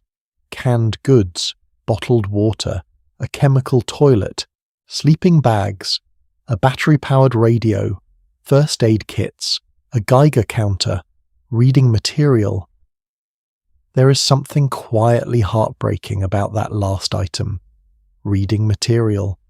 Someone at the Federal Civil Defense Administration sat down and wrote instructions for surviving nuclear war, and at the end of the supply list added and bring something to read. I think about that a great deal. By 1961, the year of Rod Serling's episode The Year of the Berlin Crisis, the year President Kennedy stood before the American people and told them that a fallout shelter for every family was a national priority. Construction of home shelters had become a genuine industry. Companies advertised prefabricated shelter kits in mainstream magazines. A company in Philadelphia sold a polyethylene shelter for $2,800. A firm in San Francisco offered what they described as an IKEA-style assembly kit. Everything you needed shipped to your door, ready to be assembled in your own backyard like the most grim home improvement project in history. And millions of Americans bought them. Not all of them, of course. Only about 3% of American families actually built a fallout shelter during the height of the Cold War, which sounds like a small number until you do the arithmetic and realize that 3% of the American population in the early 1960s was several million households. Several million families dug a room in the ground, stocked it with canned goods and board games, and tried to convince themselves that if it came to it, they could survive down there. I want to be careful here because it is easy from the comfortable distance of decades to find this faintly absurd. Duck and cover. A child under a school desk as protection against a thermonuclear device. Board games in a concrete box. But absurd is the wrong word. What those families were doing was the same thing that every person who has ever built a hidden room has done. They were trying to put something physical between themselves and a fear that felt real. The room is always at some level a way of saying, I know the world is dangerous. Here is what I am doing about it. The fact that a concrete block shelter almost certainly could not have saved a family living within several miles of a nuclear strike is in a way beside the point. This shelter was not only engineering, it was also prayer. Now, and I want to ask you this genuinely, have you ever thought about what you would do If you genuinely felt unsafe in your own home, not in a theoretical, philosophical way, but in a very immediate, practical way, where would you go? What would you put between yourself and the door? Because that question is exactly what the modern panic room is designed to answer. The transition from the Cold War fallout shelter to the modern residential safe room did not happen overnight. It happened through a series of shifts in what people were afraid of. By the late 1960s, as the immediate terror of nuclear annihilation softened slightly, or rather as people made a collective decision mostly unconscious to stop thinking about it, the fallout shelters in suburban backyards were gradually repurposed. They became wine cellars, storage rooms, occasionally somewhere a teenager could go to listen to music without disturbing anyone else. One man in Nebraska interviewed decades later said that his family's shelter had been the finest playhouse in the neighborhood for about 15 years. The rooms remained. The fear changed. By the 1990s, a different kind of fear had entered the vocabulary of residential architecture, the fear of violent intrusion, of kidnapping, of home invasion.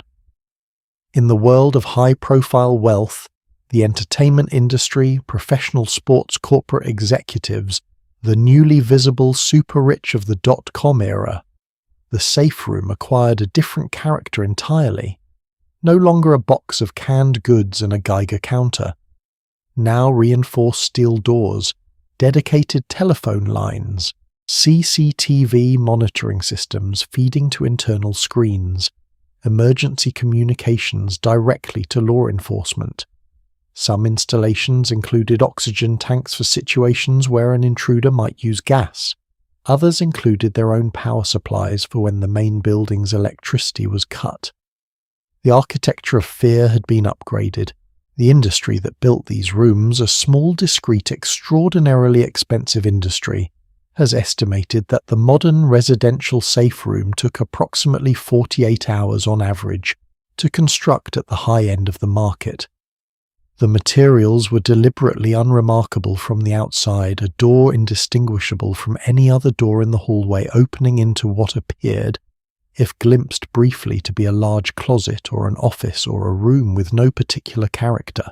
The entire design principle was invisibility. A safe room that looked like a safe room would defeat its own purpose the moment an intruder began systematically testing walls. There is a specific feature of these modern safe rooms that I want to describe because it says something interesting about how the design of fear has evolved over the centuries. In a priest hole of the 16th century, those extraordinary spaces carved by Nicholas Owen into the bones of Catholic houses, the hiding person had essentially no information about what was happening outside the wall. You went in the panel closed and you waited in complete darkness and silence, entirely dependent on your own stillness and the quality of the carpenter's concealment. The outside world was opaque to you. You could hear sometimes footsteps, voices, the rattle of weapons, but you could not see. In a Cold War fallout shelter, the occupant had slightly more a battery-powered radio that might, if the transmitters were still functioning, bring news from outside. The information was better, but it was still indirect, still passive. In a modern panic room, the occupant can often see and hear almost everything happening in the house around them. The CCTV feeds show hallways, entrances, the perimeter of the property. The communication systems allow contact with police in real time. The information is continuous, detailed, immediate. What has changed across 400 years of hidden rooms is not the fundamental act of hiding. It is the quality of the knowledge available to the person hiding. Nicholas Owen sat in darkness and waited to be found or not found. The person in a modern safe room watches and calls for help and waits to be rescued. Both are hiding. But they're having very different experiences of what hiding feels like. There is one final chapter of this history that I find the most quietly remarkable of all.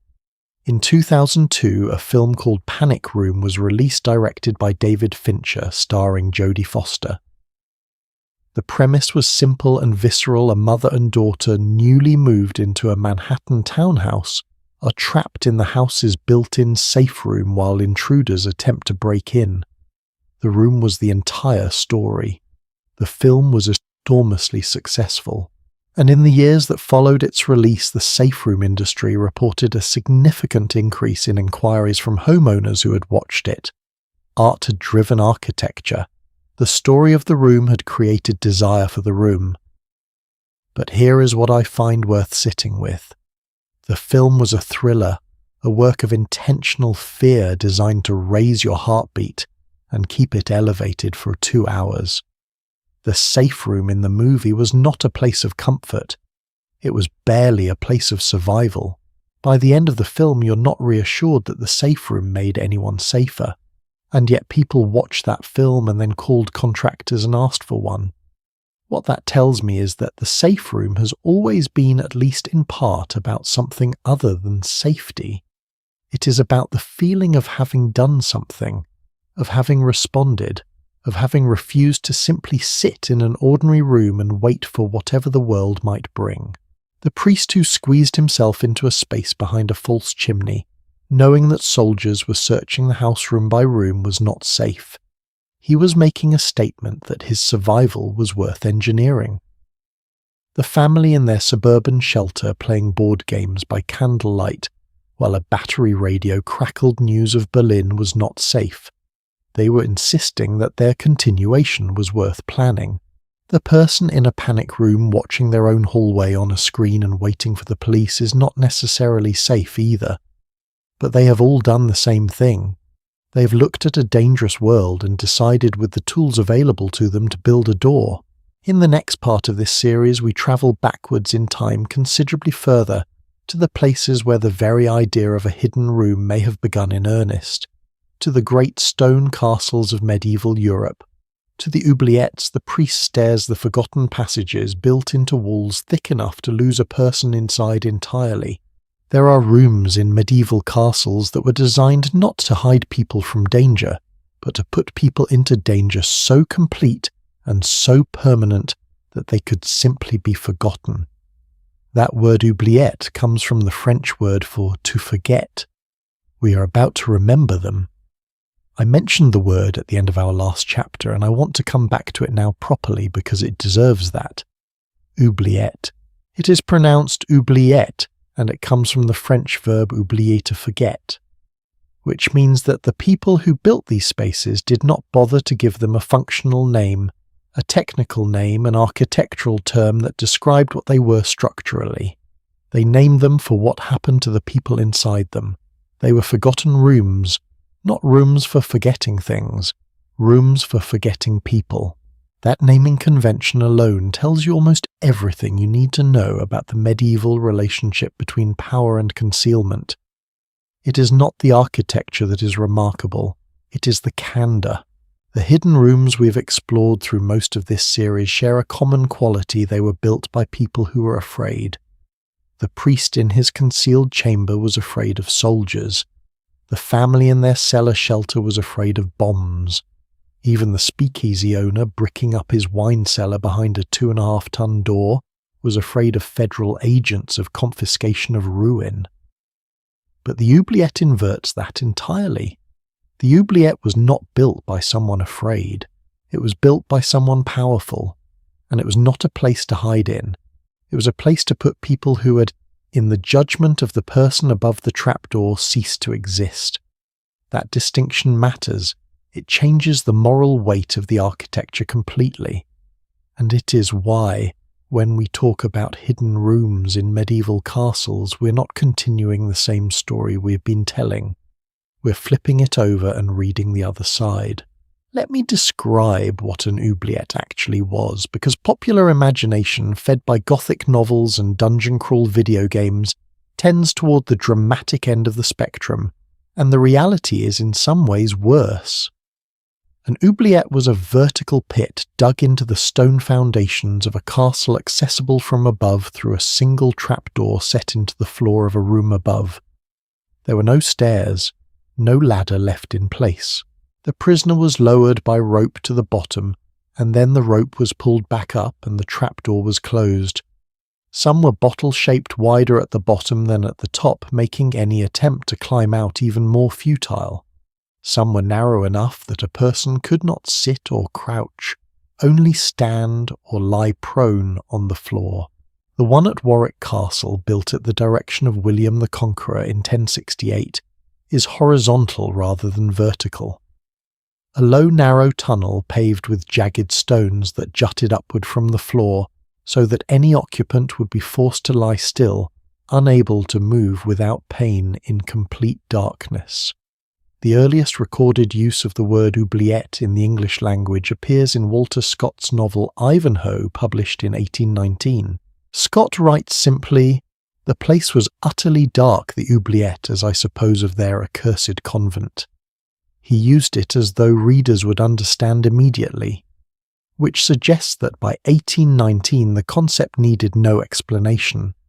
The name was already famous. The rooms were not. Here is where I want to offer a small but important note of historical honesty, because this story is sometimes told with more certainty than the evidence supports. Medieval dungeons and oubliettes in particular became obsessions of 19th century romantic historians, who were, to put it charitably, not always rigorous about the distinction between documented fact and atmospheric embellishment. Many chambers now labelled oubliettes in castle tour guides were probably in their original function storage rooms, cisterns, latrine pits. The horror of the concept was real. Oubliettes certainly existed and were certainly used, but the sheer number of them claimed by tourist attractions across Europe is almost certainly inflated. What the documentary record does confirm is this medieval imprisonment was not primarily about physical confinement in the dungeon sense that popular culture has fixed. Most prisoners in medieval Europe were held while awaiting judgment, not as punishment in itself. Imprisonment as a long-term judicial sentence was relatively rare. When powerful men were confined, they were often held in reasonable comfort in castle apartments, as hostages, as political bargaining chips, as leverage. The oubliette, when it was used, was not typically used on ordinary criminals. It was used on inconvenient people, on rivals whose continued existence was problematic, but whose visible elimination might be even more so. On political prisoners who needed to disappear quietly without a trial that might generate sympathy, without an execution that might generate martyrs. The oubliette was a way of unmapping someone, of removing them from the navigable territory of the political world, not by killing them, not formally, not visibly, but by placing them in a room that had no coordinates anyone would acknowledge. The Forgotten Room was a form of official amnesia.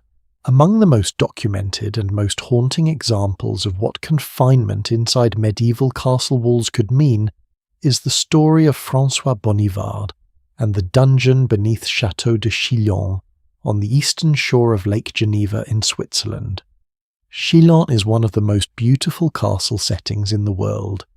It sits on a small rocky island just off the lake shore, its stone towers rising directly from the water, the Alps visible across the lake on clear days. It has been a summer residence of Count's a toll station controlling the mountain passes, and for a significant portion of its history a prison. In 1530, a man named François Bonivard, a prior of St. Victor in Geneva, a fierce opponent of the Catholic Dukes of Savoy, a champion of Genevan independence, was captured on the road near the Jura Mountains and brought to Chillon. His crime, in the simplest terms, was being a persistent political inconvenience to the Duke. He was placed in the underground vaulted dungeon, chained by a short chain to the fifth pillar from the entrance. The chain was short enough that he could walk only a few steps in a semicircle. He could not reach the other pillars. He could not reach the walls. He had a view through the narrow castle windows set just above the waterline of the lake and the mountains, and the small island that could be seen from the dungeon impossibly close and impossibly far at the same time. He remained there for 6 years. At the end of those 6 years, his footsteps had worn a groove into the solid rock floor. not a dramatic groove, a subtle groove, a slight depression in the stone visible, because it was walked in the same small arc over and over for 6 years by a man with nowhere else to go. You can still see it today. In 1816, Lord Byron arrived in the Lake Geneva region in exile from England following a scandalous divorce. He took a boat tour of the lake with Percy Bysshe. Shelley stopped at Chillon and heard the story of Bonnivard from a local guide, a guide who was apparently somewhat drunk at the time, which is a detail I find both endearing and extremely credible. Byron was so moved that he wrote a narrative poem about Bonnivard's imprisonment before he had even left the region. The poem was published that same year, and it made Chillon famous across Europe almost overnight. Young aristocrats began travelling specifically to see the dungeon. Byron himself had carved his name into one of the pillars, which is either an act of profound tribute or an extraordinary piece of vandalism depending on your perspective, and possibly both simultaneously. The groove in the stone floor, which Byron described in his poem as his steps worn through stone upon the floor, became the most visited square foot of rock in Switzerland. What strikes me about this is the nature of what Byron found moving. It was not the cruelty of the imprisonment, it was the evidence of endurance. A man who could not leave the radius of his chain had found a way to move anyway, even if the movement was circular and endless and going nowhere. The groove in the floor was not a record of suffering, it was a record of refusing to stand still. Let me ask you something quietly before we move on. If you were confined to a space roughly the size of a large closet for 6 years, what would you do? I am not asking for a practical answer. I am asking what your mind would make of that situation. Would it turn inward? Would it construct imaginary landscapes? Would it pace like Bonnivard wearing a groove into whatever floor was available? I think about this question more than is probably healthy, and I think the answer says something important not just about individual psychology, but about what humans are fundamentally made of. Bonnivard survived. He was released in 1536 when the Bernese army captured the castle. He walked back out into the world, blinking at light he had seen only through narrow slits for years, and he lived. He wrote memoirs. He described his imprisonment. He died in 1570 at approximately 77 years old, an advanced age for the 16th century under any circumstances, and a near miraculous one given where he had spent 6 of those years. The groove is still there, the chainring is still in the pillar, and the castle, which once received 100,000 visitors per year by the late 1930s and now receives over 400,000 annually, is Switzerland's most visited historic monument, while Chillon held its prisoner above the waterline of one of the world's most beautiful lakes on the other side of Europe in County Offaly in Ireland. Another hidden space beneath a castle was serving a purpose considerably more final than political inconvenience. Leap Castle dates to around 1250, built originally by the O'Bannon clan, later seized by the O'Carroll family.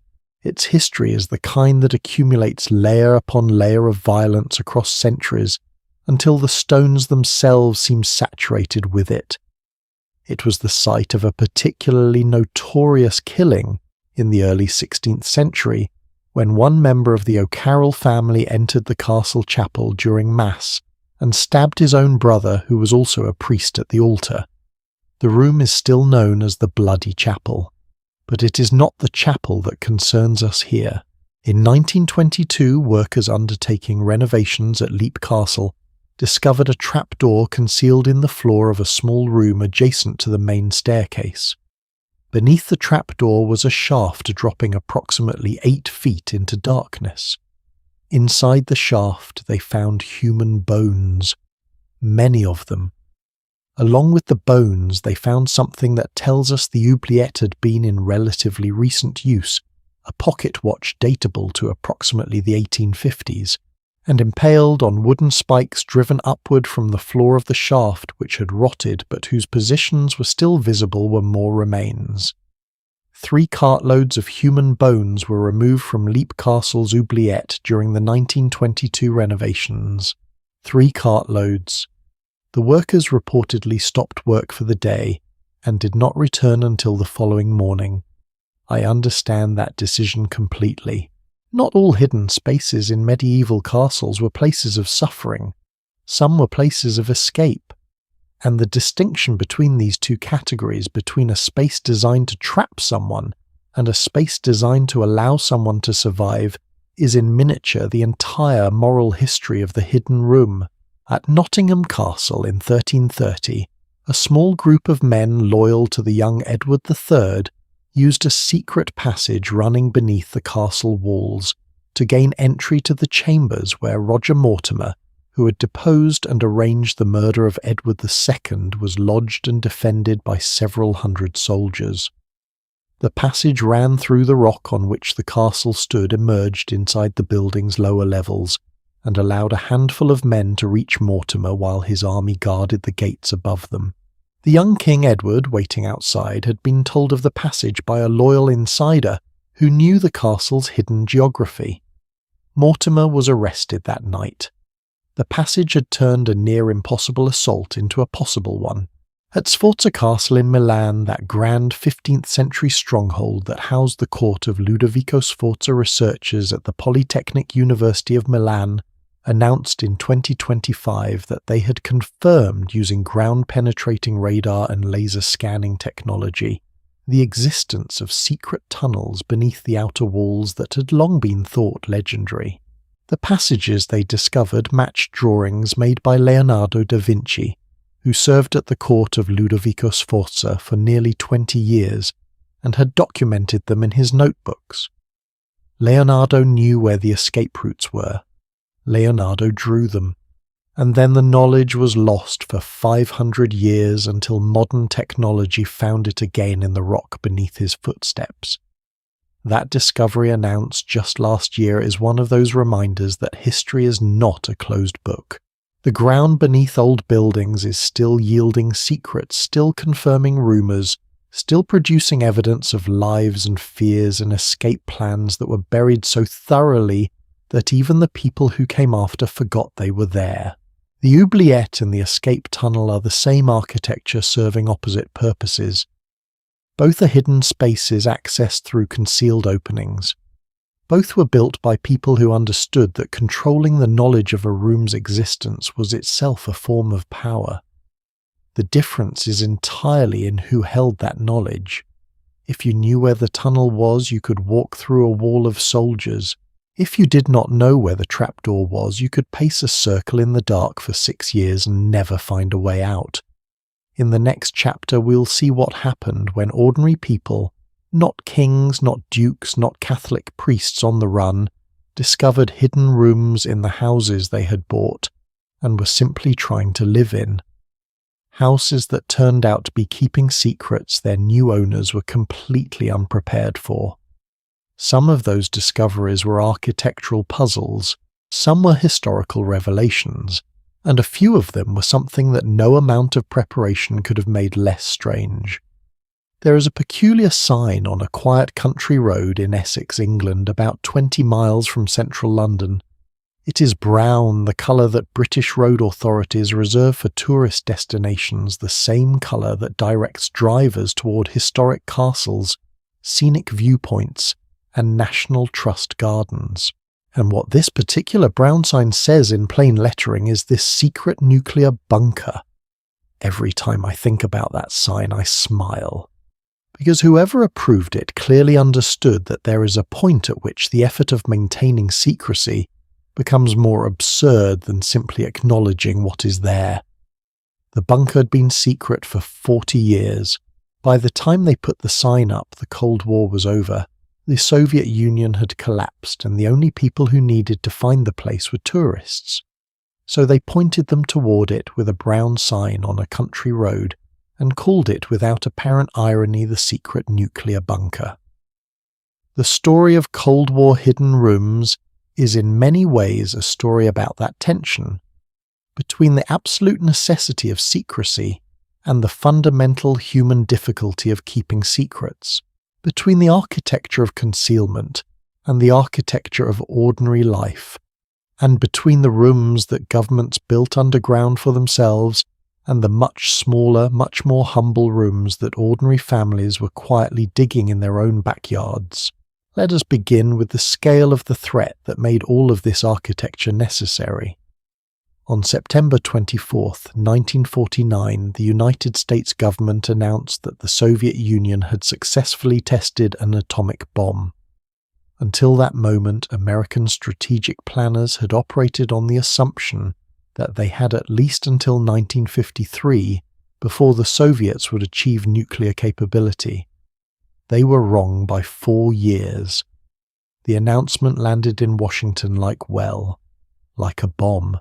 What followed was a decade of accelerating fear that reshaped the physical geography of 2 continents. Governments began building underground, not metaphorically underground, literally underground, beneath hills, beneath resorts, beneath bungalows, beneath farms. Beneath the ordinary surface of everyday life, a parallel world of concrete and blast doors and stored provisions was being quietly constructed. In Britain, the government commissioned a classified report in 1955, later known as the Strath Report, declassified only in 2002, to model what a Soviet nuclear attack would actually look like. The findings were to use the measured language of official documents sobering. A nighttime Soviet attack using 10 hydrogen bombs, the report concluded, would kill 12 million people, roughly 1/3 of Britain's entire population at the time, and seriously injure another 4 million. Food and water would be contaminated, industry would be shut down, the National Health Service would be, the report stated, plainly utterly overwhelmed. Reading a document like that, you understand why people started digging. The British government's response was a program called Rotor, a massive, largely secret overhaul of the country's radar and air defense network. As part of Rotor, a series of hardened underground command centers was built across Britain in the early 1950s. Each was designed to coordinate the RAF's response to incoming Soviet aircraft.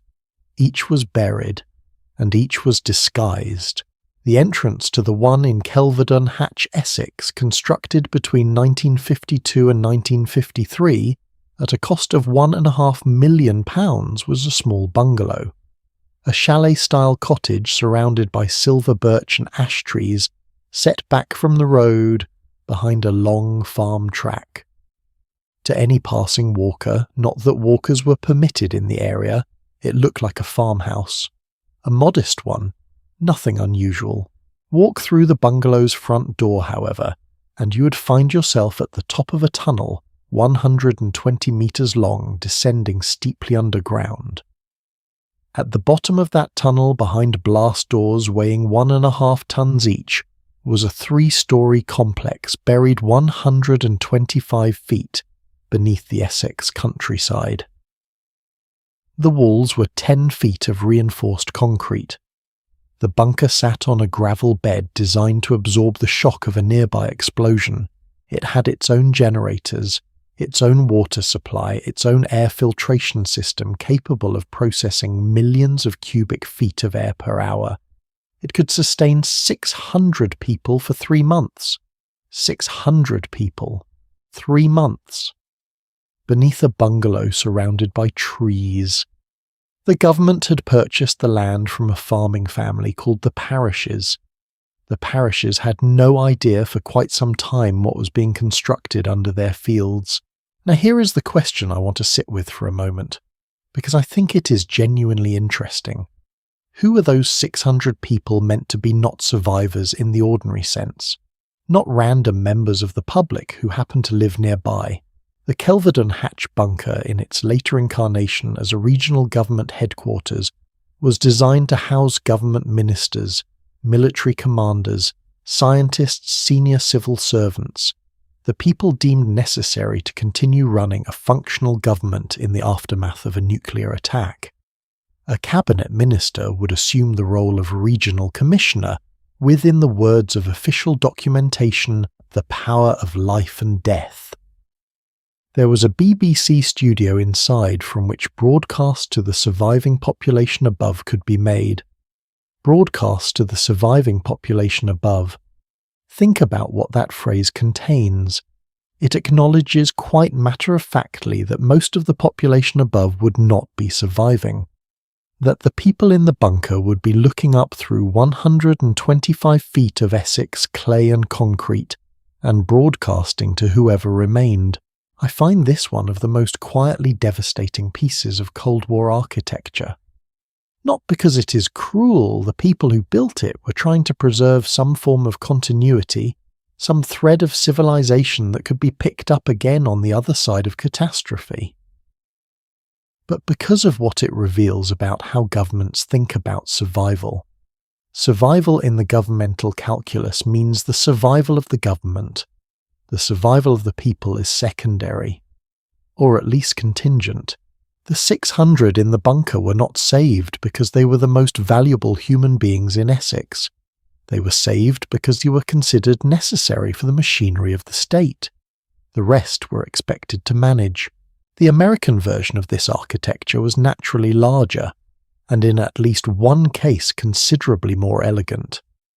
In 1957, a team from the United States Army Corps of Engineers was tasked with finding a location for a bunker that could house members of Congress in the event of a nuclear attack. Their requirements were specific, close enough to Washington to be reachable quickly, far enough to survive a strike on the Capitol, and this is the detail that I cannot get past discreet. They chose the Greenbrier Resort in White Sulphur Springs, West Virginia, one of the most famous luxury hotels in the country, a place where presidents had vacationed, where senators held conferences, where the American elite went to take the waters and play golf. Construction began in 1958, billed publicly as an extension to the hotel's conference facilities. The project was codenamed Project Greek Island. It was completed in 1962, just in time as it happened for the Cuban Missile Crisis, at a reported cost of $14 million, which is approximately $140 million in today's terms. The finished facility was 112,000 square feet, and it included dormitories, a 400-seat cafeteria, a dentist's office, a broadcast studio meeting rooms explicitly labelled for the House of Representatives and the Senate, and enough provisions to sustain the entire United States Congress for 60 days. For 3 decades, the resort continued to operate normally above ground. Guests ate in the dining room, attended conferences, played on the golf course, and beneath them, maintained by government employees who were employed at the resort undercover as television repair technicians, was the doomsday chamber of American democracy. The Washington Post revealed the Greenbrier bunker's existence in 1992. Once the story was published, the facility was immediately decommissioned because a secret bunker that is no longer secret offers no real protection. The Greenbrier now offers tours of it, which is either a marvellous act of historical transparency or a very good marketing decision, and quite possibly both. But I want to come back down to a smaller scale now, because the story of Cold War hidden rooms is not only a story about governments, it is also a story about individual families and the rooms they built under their own houses with their own hands out of their own fear. And here is where the history becomes genuinely touching. In the years following the Soviet atomic test of 1949, the American Federal Civil Defense Administration began distributing informational booklets to millions of households across the country. The booklets explained in practical, reassuring language what families could do to prepare for a nuclear attack. They recommended stockpiling food and water. They suggested building or purchasing a fallout shelter. They provided diagrams of concrete block construction, appropriate for home use. They listed what to store inside canned goods, a chemical toilet, a Geiger counter, playing cards, and this is my favourite detail reading material. Because even in the designer's imagination of the worst-case scenario, the time waiting in the shelter was going to be long, and boredom was going to be a problem. Millions of families read those booklets, and a meaningful number of them actually built something. Estimates suggest that by the early 1960s, somewhere in the range of 200,000 private fallout shelters had been constructed in American homes dug into backyards, poured into basements installed as prefabricated steel tubes sunk into the ground. The industry around them was real. One Philadelphia company sold a polyethylene shelter kit for $2,800 including installation. Do you know what $2,800 in 1961 was? That was roughly equivalent to a significant portion of an average family's annual income. People spent real money on these rooms, not symbolic money, not the price of an extra insurance policy, money that meant something. What strikes me about that is not the fear. Fear in 1961 was entirely rational. The Berlin Wall went up in August of that year. Kennedy gave his televised address in July, calling on Americans to prepare shelters, and the Cuban Missile Crisis was just 1 year away. The fear made sense. What strikes me is the domestic scale of it. The way that the largest geopolitical terror of the 20th century was translated into a room in a backyard, into 2 bunk beds and a chemical toilet and a shelf of canned goods and a Geiger counter, and somewhere in the corner a stack of paperback novels. The families who built those rooms were not preparing for the political continuity of government. They were preparing to keep their children alive. That is a different thing entirely. And in the gap between those two preparations, the bunker beneath the resort for the senators and the hole in the backyard for the family, lies something important about what Cold War fear actually felt like at the human level. In 2019, a homeowner in an American suburb discovered during renovation work a trapdoor in her backyard that led into a compact underground shelter beneath her property. Inside, her husband found 2 bunk beds, a small urinal, and a separate storage space. The bottles and jars left on the shelves were still there, covered in decades of dust. The house had been built in 1951, the same year that Julius and Ethel Rosenberg were convicted of passing atomic secrets to the Soviets. The original owners had almost certainly built the shelter at the same time as the house as a standard feature. It was for them as unremarkable as a linen cupboard. The woman who discovered it posted photographs online. The response was enormous. Tens of thousands of people shared the images left.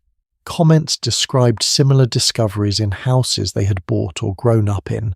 There are, it turns out, an extraordinary number of these rooms still in the ground across America and Britain, sealed, forgotten, waiting. Most of them were converted to wine cellars or storage rooms by the late 1960s, when the most acute period of fear had passed, and the shelters began to feel faintly embarrassing. The way any preparation for something that did not happen tends to feel in retrospect. The Geiger counters went into boxes. The canned goods were eaten or thrown away. The bunk beds were dismantled, but the rooms themselves remained. There is a detail about the York Cold War bunker, one of the few surviving British regional headquarters, open to the public, hidden inside a grassy mound on a suburban cul-de-sac in North Yorkshire, that I keep returning to. When the bunker was built in the 1950s, it was surrounded by an orchard. By the time it was decommissioned in 1991, the orchard was gone, and the bunker was at the end of a quiet residential street, surrounded by ordinary houses and neatly mowed lawns. Local residents had nicknamed the grassy mound the Aztec Temple, because it looked from the street like nothing so much as a strange ceremonial hill that someone had deposited inexplicably in the middle of a housing development. They had no idea what was inside it, or perhaps some of them had some idea. Perhaps the older residents remembered when the orchard was planted, when the land was quietly fenced off, when the occasional official-looking van disappeared down the track. Communities always know more than they officially know. The secret of places like that lives not in total ignorance, but in a kind of polite, collectively maintained fiction. We do not ask what is in the mound. The mound does not tell us. We mow our lawns. There is something almost comforting about that in a strange way. The coexistence of ordinary life and extraordinary preparation right next to each other, separated by a few feet of reinforced concrete and a shared agreement not to look too closely.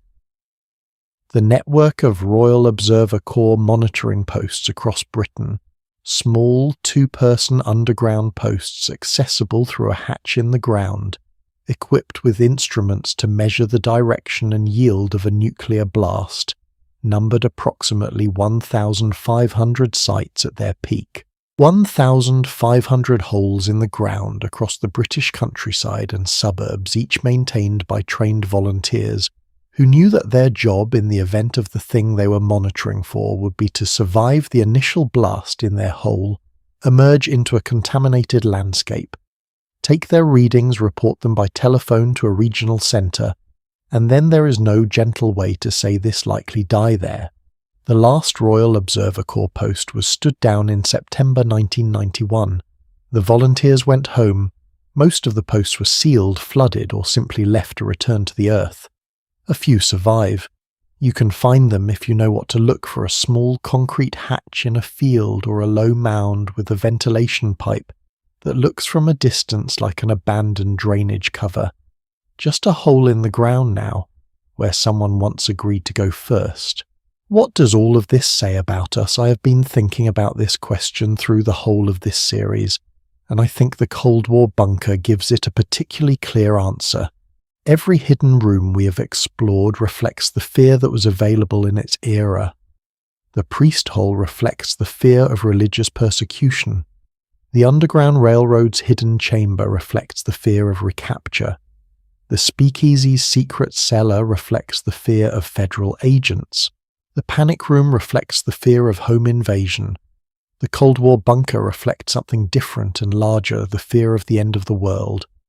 And what people did with that fear at every level, from the government to the individual family, was the same thing humans have always done with fear. They built a room. They made a door. They put provisions inside it. They tried to create a space where, if the worst happened, something could continue.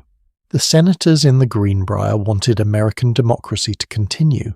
The family in the suburban backyard wanted their children to continue. The Royal Observer Corps volunteer in his hatch in the field wanted the measurements to continue, wanted someone somewhere to know what had happened. It is the same impulse scaled differently, the impulse that says, I cannot stop this, but I can prepare a space where, when it is over, something can begin again. What comes next in our story is not about fear at all, or at least not primarily. The next chapter belongs to the people who are not preparing for anything, not hiding from anything, not building anything deliberately. The people who bought ordinary houses, began ordinary renovations, pulled back an ordinary piece of panelling, or lifted an ordinary floorboard and found themselves standing at the edge of something they had absolutely no way of anticipating. The accidental discoveries, the rooms that nobody was looking for. Some of them were merely strange, some were genuinely moving, and one or two of them were the kind of thing that makes you stand very still in a hallway for a long moment trying to decide how you feel about what you have just found. The renovation was supposed to be straightforward. A couple in Cleveland, Ohio, their username on Reddit would later become something of a minor internet legend, had finally gotten around to the basement of their 1940s house. A few years of living in the place, and they had been putting it off the way people put off basements. Damp, dark ceiling, low graffiti on the cinder block walls from previous tenants, who apparently had strong feelings about several things. Not a priority. But the ceiling had to come down eventually, and so one afternoon in 2016 the husband began pulling it apart panel by panel, the way you do when you have set aside a weekend for something you've been avoiding. Wedged between a rafter and a water pipe, he found a small tin suitcase. It was not heavy. He picked it up and stood there for a moment, turning it over in his hands, and then he did what you do in 2016 when something inexplicable happens to you in a basement. He called his wife, and then he started photographing everything. Might get lucky, he wrote on Imgur when he posted the pictures. Could be old sports cards. Inside the tin suitcase were 3 bundles wrapped in wax paper, and underneath the bundles, flat at the bottom of the case, was a copy of the Cleveland Plain Dealer newspaper dated March 25th, 1951. The bundles were cash. Bills from 1928 to 1934, some of them star notes, bills that had never been circulated, pulled from mint condition into storage and hidden between a beam and a pipe in a Cleveland basement for over 65 years. The appraised value came to $23,000. The couple decided to put it toward the mortgage, which is, I think, exactly the right answer to the question of what you do when your house turns out to have been quietly saving up for you. But the story did not end there. Back in the basement, pushing forward with the renovation, the husband found a second suitcase, identical, also stuffed with rare bills from 1928 to 1934, appraised at $45,000, and then, because apparently this house had decided that if it was finally going to talk, it was going to say everything, they found a door in the second floor they had always assumed led to a hot water heater. The door did not lead to a hot water heater. The door led to a hidden room lined with soundproofing material and plastic sheeting containing a briefcase filled with antique jewellery, foreign currency silver ingots, and a locked safe in the corner. At that point they called the FBI. I want to pause on this story for a moment because I think it contains something profound about the nature of old houses. The original owners of that Cleveland house had, for reasons that remain unclear, converted their home into a series of nested secrets. The money was hidden inside the ceiling, which was below the floor, which was below the hidden room, which was behind the door that looked like it led to a hot water heater. Each layer had been sealed, and then someone had put another layer over it. The house had been carrying all of this silently through multiple owners, through decades of ordinary family life, through births and deaths and renovations and teenagers writing on the basement walls, and nobody had looked far enough until 2016. There is a specific feeling that I suspect attaches itself to these moments of accidental discovery, and I've been trying to find the right word for it throughout the time I've been thinking about this series. It is not quite shock. It is not quite wonder. It is something closer to a sudden vertigo, a realization that the space you have been living in and thought you understood has been holding something back from you, that the walls you've been eating dinner next to and watching television in front of and arguing about household budgets beside have had a private life that you are not part of. The house knew something you did not, and it has just told you. Not all accidental discoveries involve treasure. Some involve something that takes longer to process. In 1998, the Friends of Benjamin Franklin House, a charitable organisation working to convert the building at 36 Craven Street in London into a museum, began conservation repairs on the property. The building was a 4-storey Georgian townhouse constructed around 1730. Benjamin Franklin had lived there for nearly 16 years, from 1757 to 1775, during his time in London as a diplomatic representative for the American colonies. It was the last surviving home of one of the founding fathers of the United States. The work was careful, methodical, respectful. 1 month into the renovation, a construction worker named Jim Field was working in the basement, a windowless room that had originally been the garden, when he noticed something odd in the dirt floor, a small pit, and sticking up from the pit, unmistakable even after more than 2 centuries, a human thigh bone. The police were called. The excavation continued under supervision, and from a pit roughly 1 metre square and 1 metre deep over the following days, workers extracted 1,200 pieces of bone.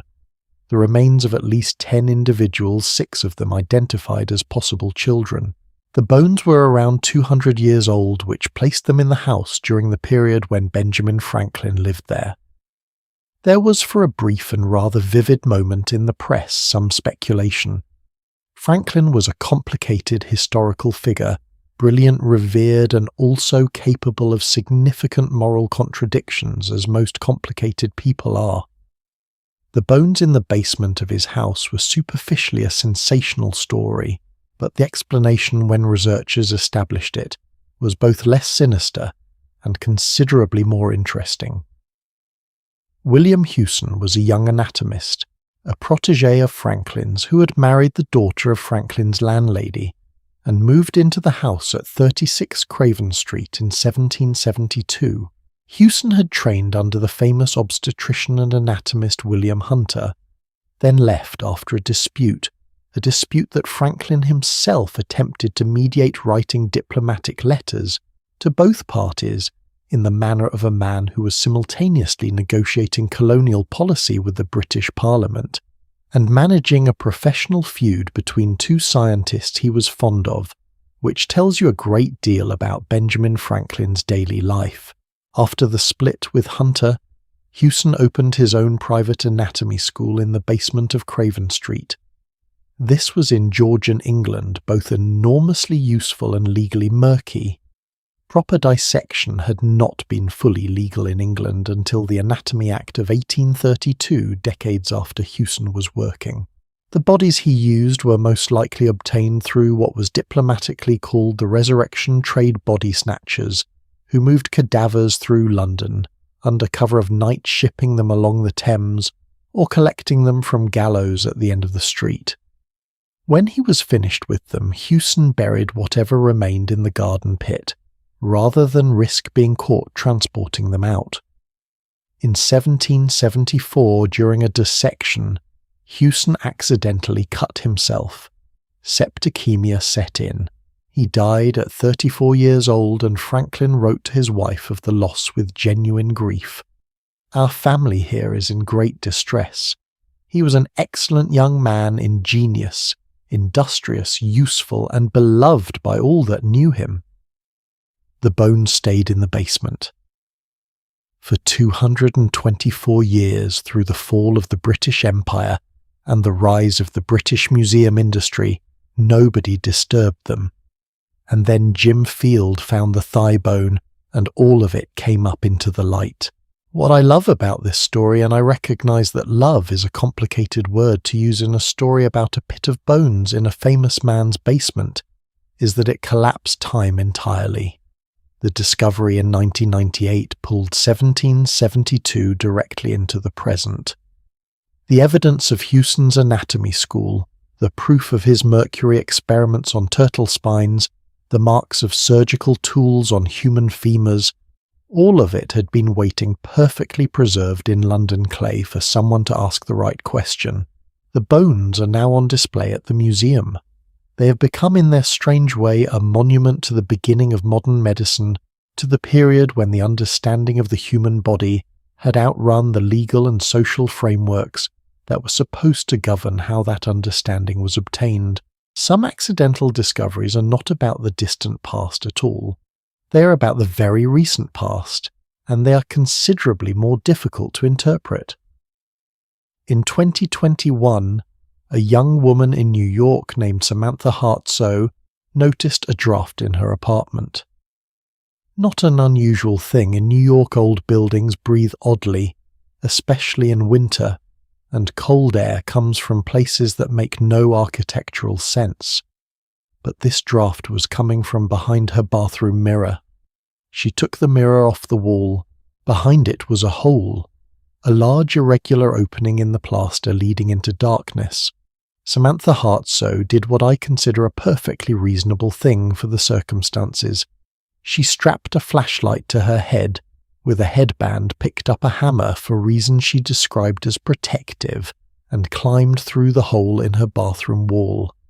On the other side she found an entire apartment, larger than hers, apparently undergoing renovation. There were construction materials stacked in the rooms, dust on every surface light coming through windows on the other side of the building.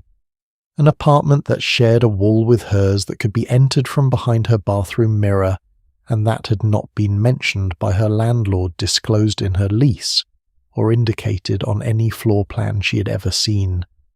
She posted videos of the discovery on social media. The response was, as you might imagine, considerable. Her landlord subsequently plastered the hole and rented out the hidden apartment. I find this story fascinating for a completely different reason than the others, because it is not about the past at all. It is about the present. It is about what happens in large old cities when the space is so valuable and the floors so many and the building so old that a whole room can simply be mislaid, not deliberately hidden in any grand historical sense, not concealed for reasons of persecution or secrecy or fear, just present and unknown and separated from ordinary life by a bathroom wall and a mirror. New York has buildings where this is genuinely possible. Buildings old enough and subdivided enough and patched and replastered enough times that the original floor plan has become a kind of archaeological record rather than an accurate guide to what is actually inside the walls. Samantha Hartsoe was not discovering history. She was discovering that her present tense apartment in a present tense building had a present tense room that nobody was telling her about. Which raises a question worth sitting with. How many rooms like that exist right now in cities where the buildings are old and the records are imperfect, quietly adjacent to ordinary lives that have no idea they are there? The most tender category of accidental discovery, I think, is the one that takes you not into the dark but into someone else's ordinary life. In 2022, a couple renovating a 130-year-old house, they'd been documenting everything on social media the way people do now, turning a renovation into a kind of slow-motion autobiography, received a letter in the post from someone in Canada. The letter said, "I am the last surviving member of the family who once owned your house. I grew up there, and I want to tell you something." The letter described, among other things, the locations of 3 hidden rooms the previous family had built into the house, and simply never disclosed to any subsequent owner. The first was behind a fireplace, the mirror above the mantel. It turned out slid open when pressed in a specific place, revealing a hidden bar still stocked with bottles of wine from 1989 and 1970. And old cans of beer that had been waiting sealed and patient for someone who was not coming back. The previous family had hidden a bar in their own fireplace, concealed it from every buyer and every estate agent, and every visitor for decades, and then one of them, the last one, somewhere in Canada, presumably growing old, had looked at what the new owners were doing and decided that someone should finally know. There is something extraordinarily human about that decision. After all the years of silence, the desire to say this house knows something you do not. And I want you to know it too. Old houses remember things their owners never intended to preserve. They hold evidence of lives lived at angles to visibility. The anatomist who could not practice openly the family that hid its savings from a world that felt unstable. The woman alone in her apartment who discovered that her walls were thinner than she thought. The last surviving member of a family who needed to tell someone where the hidden bar was before the knowledge was gone. Every accidental discovery is at its core a conversation across time. Someone sealed something. Someone else years, decades, centuries later reached into an ordinary moment of daily life and pulled a thread. And suddenly the sealed thing was there, present and urgent and entirely unprepared for the world it had been waiting in. The house has been talking all along. We just have not always known how to listen. And that finally brings us to the question at the heart of everything this series has been building toward. We've spent 11 chapters exploring the rooms people built in secret, in fear, in grief, in eccentric delight, in political desperation, in Cold War anxiety, in the quiet hope that something worth saving could be saved. And now in the final chapter we ask what all of it means, not just what those rooms contained, what they tell us about who we are, what the impulse to hide says about the architecture of the human mind, and why across every century and culture and circumstance we have visited together, people have kept doing this building, the room inside the room, the space within the space, the door that opens onto something that was never meant to be found. What hidden rooms tell us about ourselves? We have come a long way together. From the moment I first said the words hidden room, at the beginning of this series something happened. I could feel it in the way this topic took hold and would not let go. There is a reason people slow down when they hear those words, a reason the phrase catches in the mind like a hook, a reason that stories about secret spaces travel further and faster than almost any other kind of story. I want to spend this final chapter trying to understand why. Not just cataloguing more examples, not more names and dates and architectural details, though I love those too, but genuinely asking what is it about the hidden room across all the centuries, all the countries, all the wildly different circumstances we have explored that speaks so directly to something inside us. What does the impulse to build a room within a room tell us about what it means to be human? Because I do not think it is only about fear. Fear is always present, but fear alone is not sufficient explanation. Something deeper is at work. Let me start with the children. There is a piece of research that I find quietly beautiful conducted by occupational scientists studying how children relate to physical space.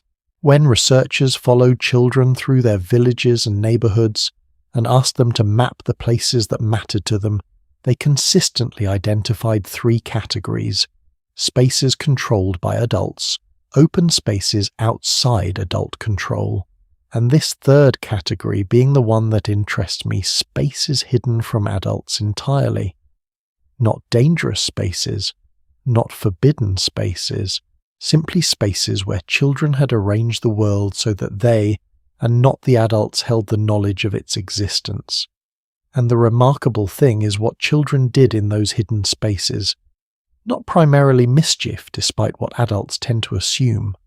Mostly they talked, they thought, they built things, they made rules that only they knew. They created within the larger architecture of a world they had not chosen and could not control a small geography that belonged entirely to them. Every one of us, if we are honest, has a memory like this. A tree hollow, a basement corner, a space under the stairs, a tent made of blankets pulled over a table.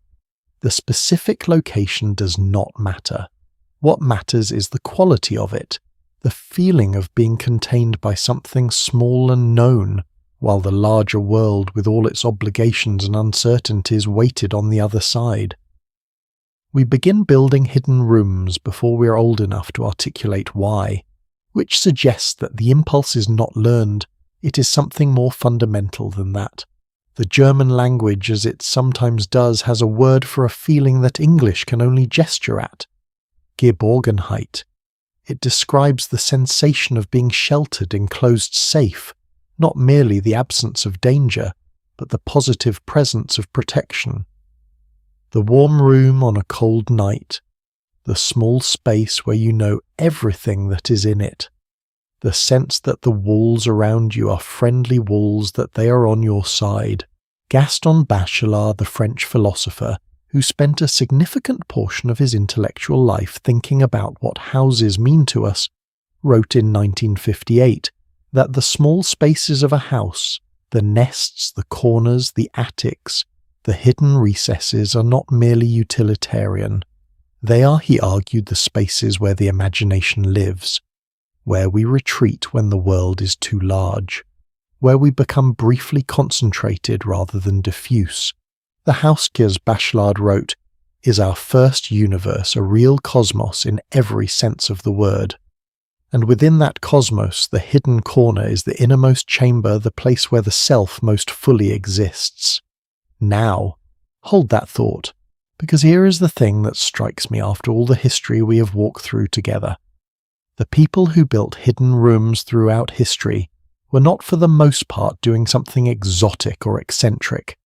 They were doing something entirely ordinary, something children do instinctively, something philosophers have named and tried to understand, something that belongs to the deepest grammar of human beings in relation to space.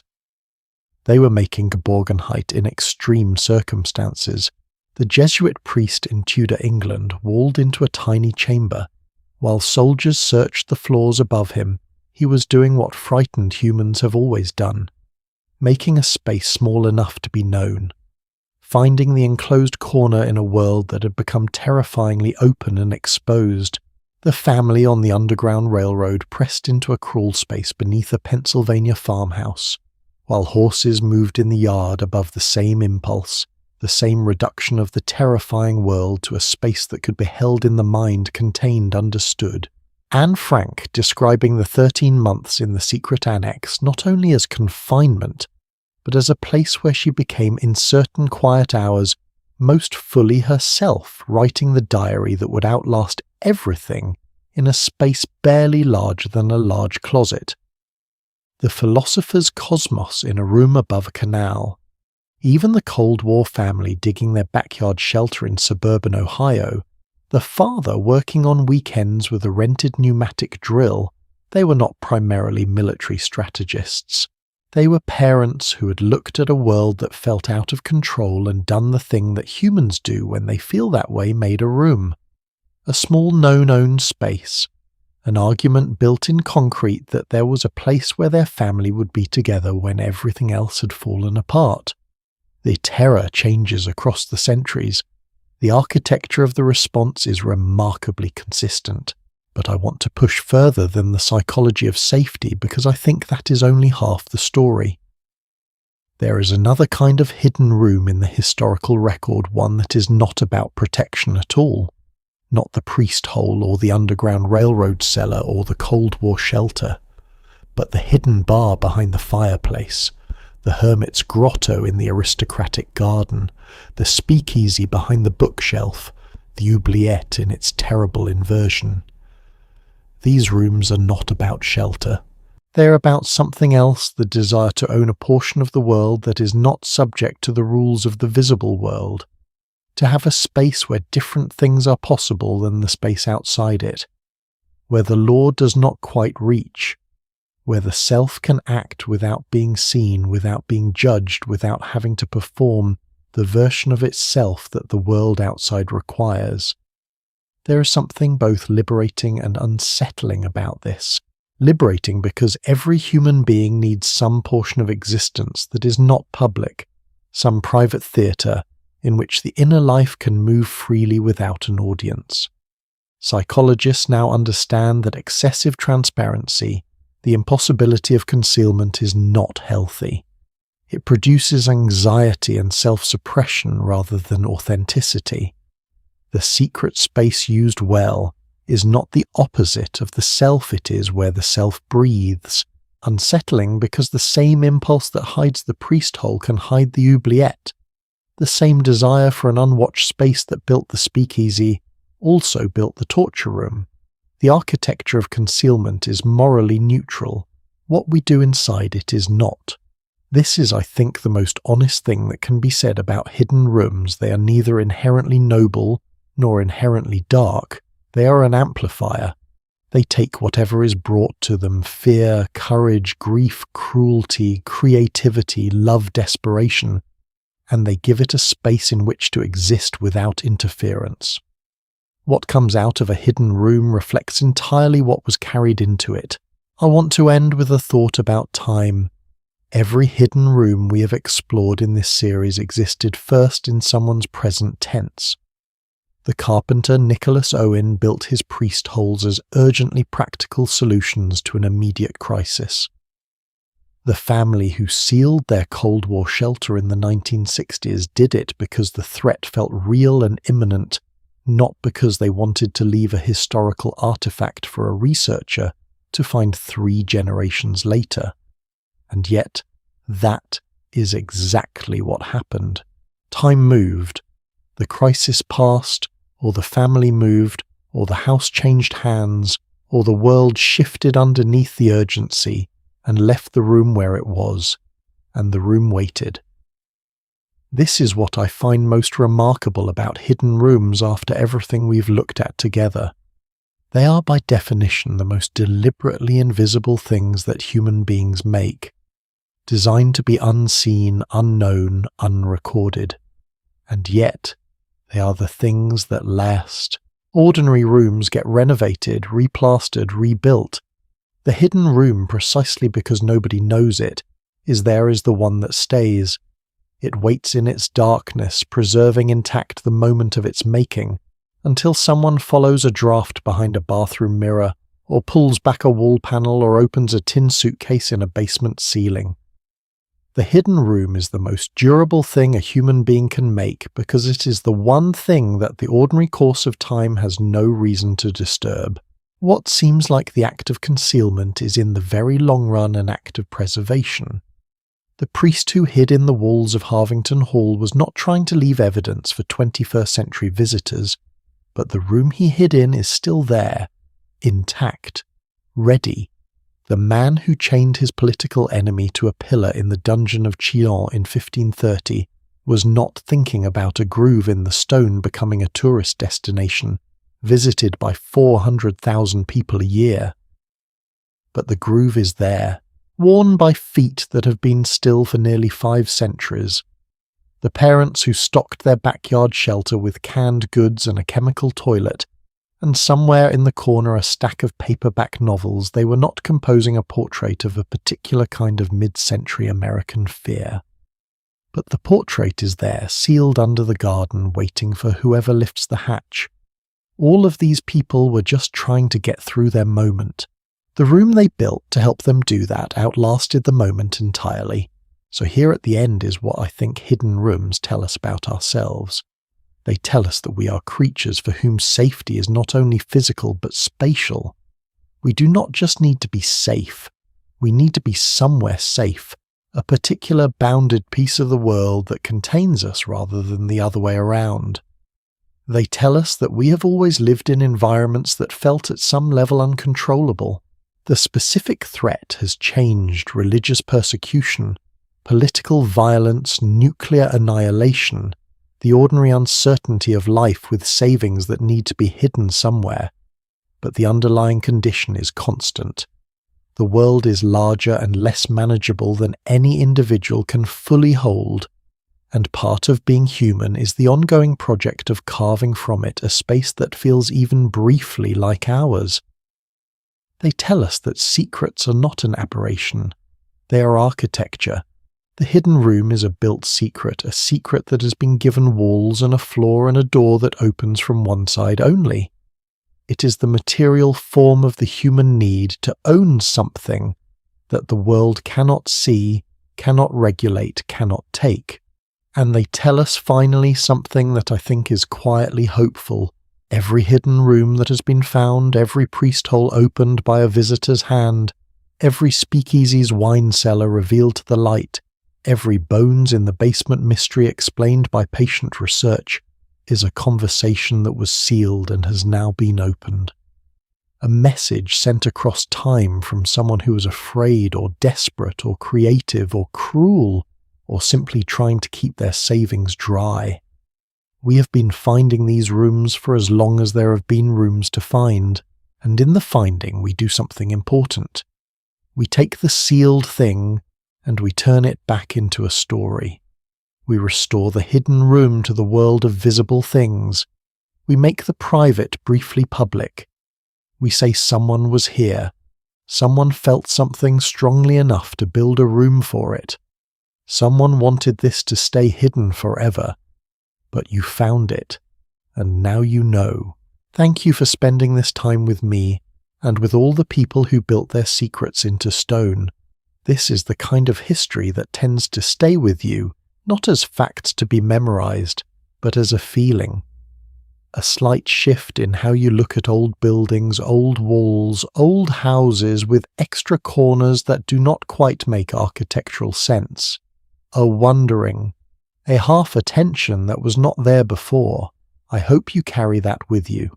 I hope that the next time you move through an old house or stand in a cathedral or sit in a room whose proportions do not quite add up, some small part of you listens just for a moment to see whether the walls have something to say. Because they very often do. If this series has settled something in you tonight, if the history has been gentle company on the way towards sleep, I am glad. There are more stories waiting. Different walls, different rooms, different people who built their secrets into the places they lived. Those stories will be here when you're ready for them. Until then, rest well. The house knows you are here.